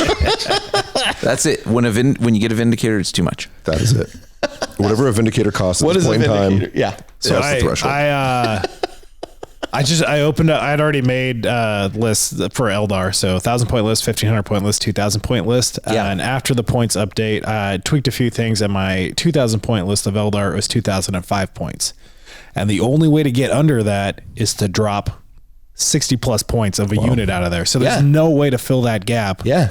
Which is, so there's this kind of weird gap of let's say 50 to 60 points where sometimes you hit that spot and you just can't do anything with it with the list that you have. So you really have to restructure your list. You have to rebuild your entire list to change things in. So or you have to say, I'm going to do without this. Yeah. Right. So that's the hard spot that I found. And it's there's a couple things my Space Marine list. There's a couple things that you hit that 50 point, there's a gap of 50 points and you can't get anything in that Codex site unless you want to paint up some servitors. That's the only thing that fits there. Yeah. That's weird. So I was there with my Grey Knight list for Adepticon, and then they did the point adjustment, and then I'm oh, I have a lot of room now. Yeah. So then I was able to fix it, right? But now I'm 5 points under as opposed to 50. 5 points under feels like nothing. That's fine. Exactly. But no, I was literally 50 points under and I couldn't figure it out. What size? 1,000 points. 50 points at 1,000 is, it's a 5% shift. That's steep. Significant. Yeah. So then my follow-up question, the tangential one is, without fully embracing going back to points, because I don't think they're going to do that. Is there something we could be done to make you happy with the current system? And one of the things I saw thrown out as an example was, it'd be cool if I could spend 5 to 10 points to add a wound to a model. And the problem with that though, is a wound on one model is not equal to a wound on another model. Yep. I'm going to throw that wound on my Lord of Change immediately. Right. My suggestion for something would be, if you have 25 points, buy a command point. It's a one-time thing. You buy it before the game. You get it. It's a one-time. You spend it. It's done. Yep. That's a pretty good idea. That's good. Yeah. And if you bracket somewhere, so it's 25 points, you can buy a command. But see, the problem with that, then you're going to have gamers game their army and be I'm going to be 200 points less. Yeah, no, but you have to put a cap on it. That. Yeah, it's max 2. Max 2, or maybe 3, but probably 2 is a better number. I think 2 is probably doable, right? And I think that's a very interesting and kind of elegant solution in the sense that it's already kind of built in. Yep. Maybe we want to house rule some of that. And maybe it's forced into just being a command point reroll. You know what I'm saying? Or core command points, right? Just the book core command points. Right. Yeah. Yeah, that's very interesting. Listen, I'd be okay with house ruling that if you guys would. Yeah, you know? no, I'm cool with that. I mean, the interesting thing is, you said something really interesting there just a second ago, Justin, was, players are going to game that anytime points are involved. 100%. Especially when tweaking stats. Are you kidding me? Yeah. Like that's going to be. We will game, and it's the path of least resistance, the path of most reward. We will always try to take that. I mean, I'm sure It's Abaddon with 10 or Angron, who's already, unkillable, and then you kill him and he comes back, and then you kill him again and he comes back. Wait, can I give him 3 more wounds? Yeah, sure. Why not? They've made Angron a Necron. Nice. Wait a minute. So yeah, no, I think don't let gamers change stats on models. No. I think that I'm just giving that as an example. I love the I think command point. it has to be a universal solution like that. There's either generic enhancements that you can stick on a unit, and it's not like you're not changing stats or anything like that. Like this unit bought a reroll.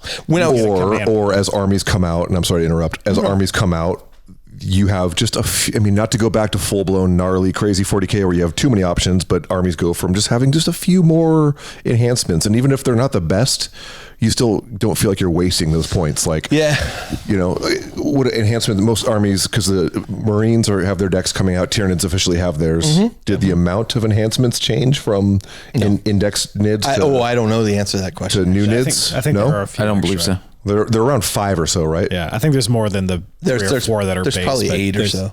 I mean, It's only a few more. it's a slippery slope, right? To go from But the other, the way enhancements work is that you can only put them on characters. So if you're not having a character heavy list, like you just don't have the slots to put them on there. Yes. So then that's where you end. So you come out with maybe a few squad enhancements, but then maybe So that's like some universal thing. Like you get a command point, you get a reroll, something like that. That this squad specifically bought a reroll. Well, I remember talking about points and power level with Robin and those guys, and one of the interesting things that they had said at that point that I had never considered before was, if you look at points and you say, okay, a power fist costs you 25 points. Who's wielding it, right? A power fist on a guardsman versus a power fist on a space marine are 2 entirely different things. Should they still be 25 points? So, I mean, it's so, there's a lot of layers. This is why I really like this command point solution. 25, if you're short 25 points, you get an extra command point. It's okay to burp on this podcast. No, please don't. But I think ideas like that are very elegant solutions. There may be even more, but the command point one is, I would totally house rule that right now. Like, if you're 25 points, for every 25 points, you get a command point up to 2. Yeah, because you can, if you're going to 75 points, you can fit something in there. Right. Hopefully, yeah. Right. Every army has something for 75 I believe points. so, but it would be an extreme if you couldn't, right? And then Maybe you take knights the 2 don't. and then Right. Yeah. Maybe knights don't. But then you take the 2 and you write off the rest. There you go. At least you get 2. There you go. Yeah, that's not a bad idea. I really dig it. Okay. All right. Josh has solved 40K. Yep. Hire that man. There you go. Okay. Final question. Here it is. All right. The balance changes took place about 3 weeks ago from this date. 3 to 4 weeks ago now. We don't have any data yet from events to show us how the changes have impacted the overall meta. But what are your thoughts so far on the changes they've made? Did they go far enough? In what cases did they not go far enough? And in which cases did they maybe go too far? Any thoughts there? This guy here, Justin's got his finger on the pulse. Been watching some YouTubes of battle reports. In particular, you were talking about Death Guard and how you felt like now they're super strong because they went from bottom of the pile. Death Guard went from really laughably just bad. Really bad. I mean, first off, you couldn't even take like Plague Marine units in 7. Listen, come on, that's going to instantly lose you the game because Papa Nurgle. He's going to get upset. But listen, I came from when Tyranids were bad. Remember we ran that campaign and it was versus Tyranids, and Tyranids were an uphill battle. I was like, maybe Tyranids should get 20% more points. Death Guard got like huge points decreases.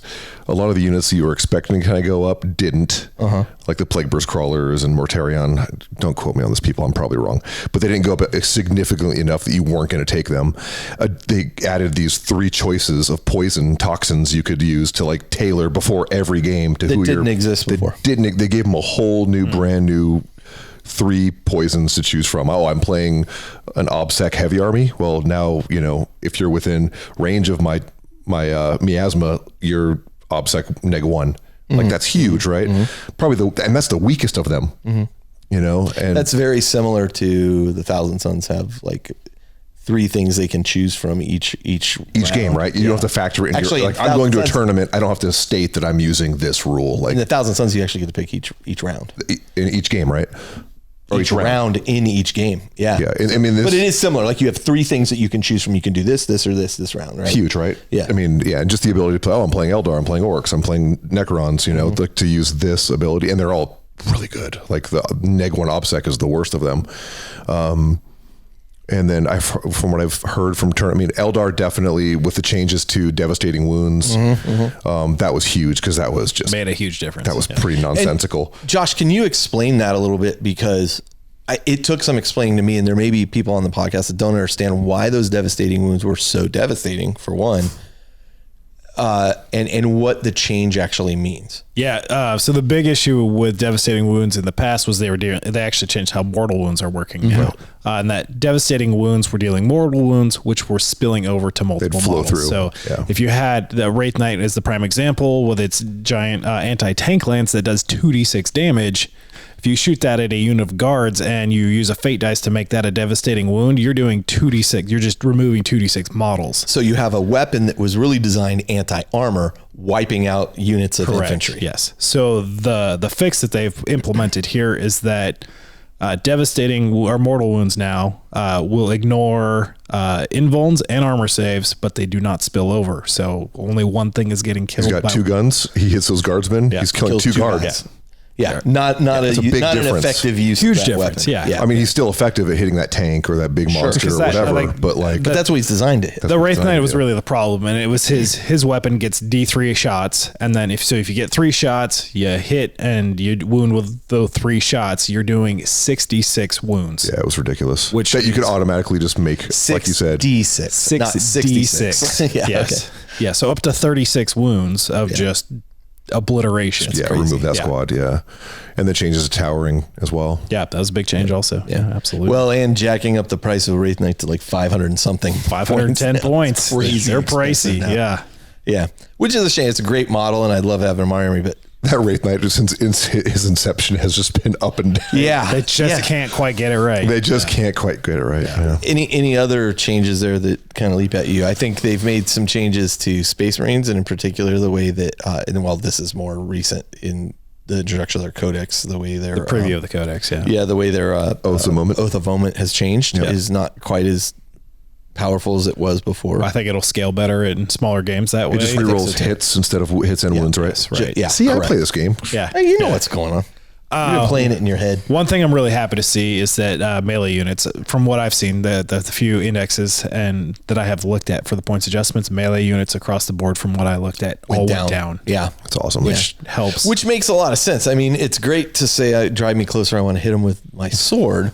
But the reality is guns came out for a reason. Yes. And so my sword could hit you from 20 feet away. Exactly. So, I mean, in order to make that a really viable method of combat, you're going to have to make some adjustments. Which, I fully admit that I'm playing Sharkadons on hard mode because I am building it as an assault marine list, which is not what Marines are really known to do, but it's super fun to play. So now I get more bodies. I can get more options in there. Listen, when I was playing World Eaters, I know exactly exactly how on the back heel I was. Yeah. This is before World Eaters had a codex, right? Yep. So, interesting. Okay. So from what I've heard, like it's been a good change. Like I've listened to like lots of, Games Workshop, main tournament, big tournaments, grand tournaments, and just so many different armies you hear about winning these things. Like Chaos Space Marines just won this big UK event, Cool. Like it's not just Eldar winning everything or whatever the big bully is. Like it seems like I like that they're adjusting to that. Like Knights definitely with towering adjustments and devastating wounds adjustments. That's helped bring Knights into that more kind of the sweet spot that they're trying to get things. Eldar have, I think, definitely been roped in a bit. Maybe I don't know if it's enough because they're still really good at everything, but the Wraith Knight has certainly been addressed. I think between the points and the change of the wounds there. I think their fate dice mechanic's a little too powerful. I mean, it's still a powerful army because every single unit gets a reroll. They get to reroll a hit and a wound every time they do anything, which is very powerful. Yep. Then you get the fate dice on top of that. Then you get devastating wounds with multiple different things. Like, it's still a really powerful faction. Like I said, I see exactly how it happens, right? They're like, well, you know, Space Marines move 6, but Eldar are supposed to be faster, so they'll move 7. Right. Okay, yeah, that makes sense. Oh, you know what? And they're also more in tune with psychic things, so they should reroll. Yeah, that makes sense. But you know, they're only toughness 3. And the next thing you know, they've advanced. So they're amazing at everything. Yeah, like they should be, except getting shot. Yeah, once they're shot. But don't worry, they're going to shoot further than you can shoot, and they're going to move, shoot, and then move into cover. There you go. But the Necrons are supposed to be able to take out all the Eldar. So the Necrons should be better than the Eldar. Maybe the Eldar trained for thousands of years while the Necrons were sleeping on it. Hey, we were tired. Listen, it's like Aston Martin versus Red Bull in this latest. Only my F1 fans will get that. Gotta get the F1 in. But Aston Martin started off so strong, but just failed on development in their car. Now they're down weak again. So. It's just never ending. Yeah. I think and I think that's actually the point right there, Justin, is that it is never ending, and it's not going to change anytime soon. And the question is, do we want to go back to the years of the Games Workshop on the Iron Throne saying like, you're going to suffer through this codex for 10 years? No. You know what I mean? No.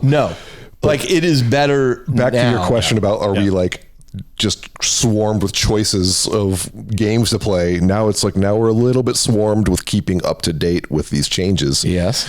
And that's just this concerns me too, though. Like a lot of, so this all just came out, and you just mentioned the Death Guard got basically an entire new rule with 3 different options.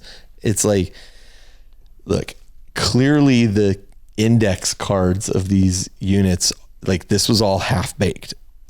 It was. We're still index hammering. Out there. We got to be able to play it. Yep. Is it going to be the perfect play? No, it's not. Like, it was clearly, but it's going to make people able to play their models. Yep. Yes. Now the problem is investing right now in a particular build, and this is why chasing the meta is a real bad idea at this point in time. Never going to be a good idea again. Is not a good idea, because things are going to change so much. Like, I imagine by the time the Death Guard, and I don't know what the schedule is, but by the time the Death Guard Codex comes out, imagine how different they are going to play and be from the index. Oh, yeah. Yep. And hopefully every unit's good, but if you've built a list and you're banking on that list, sorry to hear that, because that's not going to be the list you're going to play when that Codex comes out. But if you're chasing the dragon, you've been through this. Well, you're tournament playing. Right. You're tournament playing. Yes. All you care about is right now.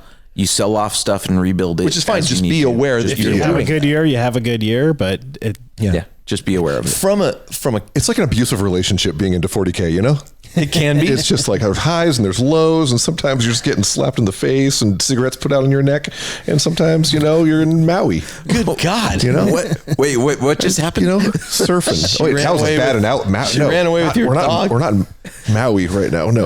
Sometimes, you know. You can be in Maui, just not in Lion. Just not, yeah, right. Unfortunately. But you just have to be able to take the blows, you know what I'm saying? You got to be fluid. Like Bruce Lee said, you got to be like water, right? Yes. Like, be prepared. If you're chasing that meta, be prepared that you're chasing a meta. Interesting, like even talking about it right now, because this is a very small snapshot. 3 months from now, it's totally going to be different. So everything, like, you have to really, I don't know, frame it in such a way that, here in September of 2023, after the first update has changed, like, this is where it stands. And it's going to be, I'm really interested, like, for the first time ever, for me, I am really interested to see what happens, because prior to this shift coming out, they showed you, here's the meta. Eldar are winning 76%. Yeah, they literally have games, that meta watch thing. Right? Like 67. Okay. Good sorry. God. Sorry. That's very different from 76. Yeah, totally. The next closest was, I'm sorry, what? I don't know, 50. How bad do you 52, you know. It's how bad do you feel after this game barometer? That was my look. Hey, Thousand Suns are up there, man. Yeah, because other people are playing them than me, clearly. But anyway, my point being, I'm curious to see what that percentage comes down to compared to where it was, because it's cool that they can actually see this data and go, oh, we've got a problem. Like, Death Guard, oops, we really we really made some mistakes here. Let's correct those mistakes. And that's actually the one thing that I will say, as abusive as this relationship can be, at least they're trying. Right. Yeah. They're in counseling. They're in counseling. I called out in the last episode that Games Workshop has historically double corrected. Like if there's an issue, they'll do 2 things to correct it and just like, that's dead. It's gone. It doesn't exist anymore. And by that, you mean they adjust the points and change the rules at the same time. They nerf the rule and increase the points at the same time, and that's just, they've done this for as long as I can remember. With these updates coming so quickly, so now we're getting a quarterly update. Even if they do kind of the let's take it back 2 steps from here, but in 3 months we're going to adjust it. I think there's going to be more of that. They're going to find that sweet spot by guide into it. Yeah. Eventually. I mean, they might overcorrect, and then I think they will swing back and find that correct middle ground. And I'm just curious how much collateral damage happens in the process of getting to that point. As we get more and more codexes and more updates come out, and I mean, just more games are happening. I mean, we're all playtesting all the time, right? They are listening. They're taking this feedback. I think, ideally, with all this information and adjustments they're making, we're going to land in a pretty sweet, I hope so, kind of balanced point. How have the points adjustments made their way into the app? Like how as soon as the app updates, is it just boom? Yeah. Sometimes it's a couple days, but yes. Okay, cool. As soon as your app updates, yes, it's in there. Cool. So you may have to force that update, but it'll be there. Cool. And that was actually overall pretty smooth last night. It took me about 24 hours to get the updates, but they were in there. I opened up the app and it had it all built in right there already with like and then it showed you, here's your list. Your list is over. Yeah. Like even your list that you had built previously were all auto calculated. That's cool. Yeah, it was pretty cool. Again, going back to the Warhammer Plus thing, it was kind of worth it. Like to quickly see, I got to change this. Yeah. And I was able to quickly bring my lists under control and get my bonus command points. Have you played a 2K game yet? No, that's actually my next step. Cool. Yep. So we've been playing 1,000 points. I'm ready to bump it up to 1,500 to 2,000 at this point. Yep. So let me know what you guys do. I'll come by and watch. Yeah, for sure. You'll see some really bad playing on my part. That's cool. I mean, it's interesting, the changes and that kind of thing. And I mean, I hope it leads to an improved point. I can't see how it doesn't. I feel like as sometimes crispy as I can get about it and be like, this is changing and blah, blah, blah. Like I would rather have this than, hey, my Dark Eldar Codex hasn't been updated in 13 years. Sure. And a lot of people playing right now don't remember those days. Like we're playing with, I think it was Sky was like, well, I only just started playing in 9th or 8th. And he was like, I didn't realize. I think he's played like one game of every edition. He was like, I didn't realize like the lore was advancing. Like I didn't know what it was like before. I'm like, oh yeah, this has changed significantly. Wow. Yeah. A lot of people playing now have gotten into the game in early 8th, 9th, 10th, and don't know that, man, if you think you're waiting a year and that's a long time for a codex, buddy, you didn't see nothing. You wouldn't get codexes for 4 or 5 years. Yeah. Except Space Marines. Space Marines every other year. Every 2 years. Yeah. Old faithful. Yeah. But boy, got to keep the lights. And when you get your codex, it would be the best thing ever or the worst nightmare because you knew you weren't getting another one forever. You're stuck with it for a while. Yeah. Yep. So I'd rather have where we are now with the quick adjustments, them able to push out points adjustments through the app and even rules changes to the app so that you can see, this has changed. You won't be as dependent on that physical codex anymore. No. Yeah. I swear with the data cards, the app, just everything being available and your physical codex, like even if they adjust a detachment rule set, that is one page. Everything else is going to be the same. Like if they add 3 abilities to a Death Guard army, like that's part of that one page of detachment rules. And you know who got me over this was, don't be afraid to write in your book. Yeah. Or make adjustments. Adon. Go ahead and write it. Adon got me over that. I was like, writing a book, that's insane. And he's like, it's your book. It's a reference. Your tool. Who are you going to give it to? And I'm like, oh, you're right. What have you done to your old books? I throw them out. Exactly. So just write in them. I should have written them. Yeah. So I am not opposed. Do not, I would say, don't get yourself into that mental state that I was in. Just don't throw away the dust jackets. Keep The those. slip cases. The slip cases. Don throws those away. They make great coasters. Man, Adon, that guy. All right. Anyway, we're on that note. Sorry, Adon. It's Aaron. What are you going to do? We're going to take a short break, and we will be right back to close out the show.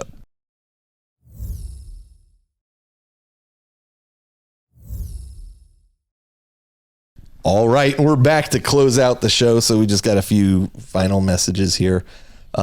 Pretty soon, Josh, I'm going to need your help to photograph Doug's miniatures. Yeah. Figuring out how to do the lucky draw for those miniatures. We'll be selling tickets to try to buy quite a few very nicely painted armies. We can start some of our turntable army features. That's right. For those also. Oh, that's a great idea. Yeah, we got some new stuff coming for the video feed that Justin and I have been working at. Or Justin. Oh, I went so far without screwing up a J name. Jody, Justin, Josh. There's lots of J's.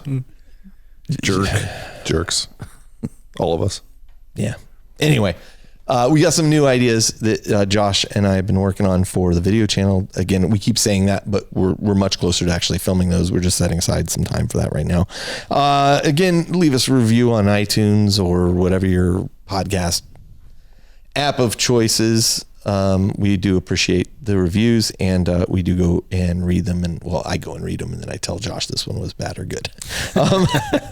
And we do have a Facebook group. And the last thing I'll say about the Facebook group this time is if you are already in the Facebook group and you want your friends to join, please just tell them about it and ask them to join.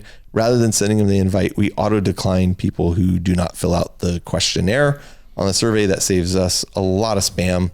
And almost daily we're blocking a spammer from trying to join the group. So I don't really believe this guy down in this place is playing 40K when there's nothing on his website, his Facebook thing about 40K. See, I stopped even checking their Facebook page. You just decline it? I just decline Sometimes I do out of, morbid. When people are invited, I try to see if it's like a fake account, and a lot of times it's a fake account. So anyway, and we do have a Patreon.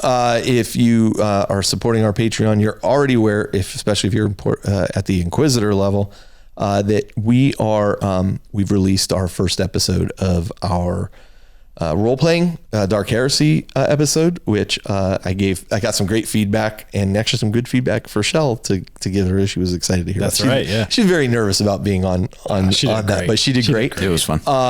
That will only get better as we improve kind of the sound quality situation there. I'm working on a couple things there, and then we have the bonus episodes that are coming out. And actually I'm supposed to set up time to interview John French recently to talk about the Dark Heresy game and how he saw it going.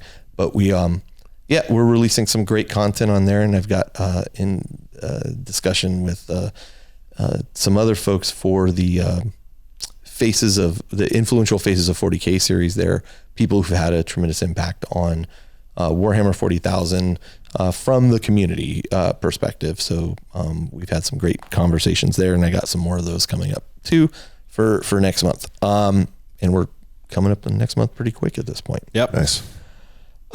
So, I mean, that's all I got. Do you guys got anything else you want to share before we... It's always fun to Justin, hang out with you guys. Good to see you, man. We haven't seen you. It's been good to see you guys. Yeah. People are asking, where's Justin? I'm alive. Is he not around anymore? Still shirtless, or still sleeveless. Hey, easy there, Tiger. Those are for Patreons. Oh, really? Okay. Yeah. You've heard it here first, Justin. Yeah. No, everybody, I'm coming back. Be patient with me. Shirtless on the Patreon. Okay. I'm slow and steady. I win the race. We were looking forward to seeing you throw down a bit, man. Hell yeah, man. Yeah, I'm stoked. We miss you. We'll make it happen. All right. So until next time, this is Carl. This is Josh. This is Justin. This is Aaron. And we're coming to you from the Astronomicon, where the discussion is always positive and informative. You're never spoiled for choice. We're in the golden age of gaming. Everything's perfect. Wow. That was short. The time of the Death Guard is now. And me playing a game as well. Where your spare points could be converted to command points. Oh, yeah. That's a good one. Winner. I like it. Winner, chicken dinner. Is that a house Still rule now up from Josh. officially? Listen, if you're playing me, that's the rule. I'm good with it. That's the rule. All right. Well, listen, we'll see you next time and for episode 225. And until then, please stay safe and have a great time gaming.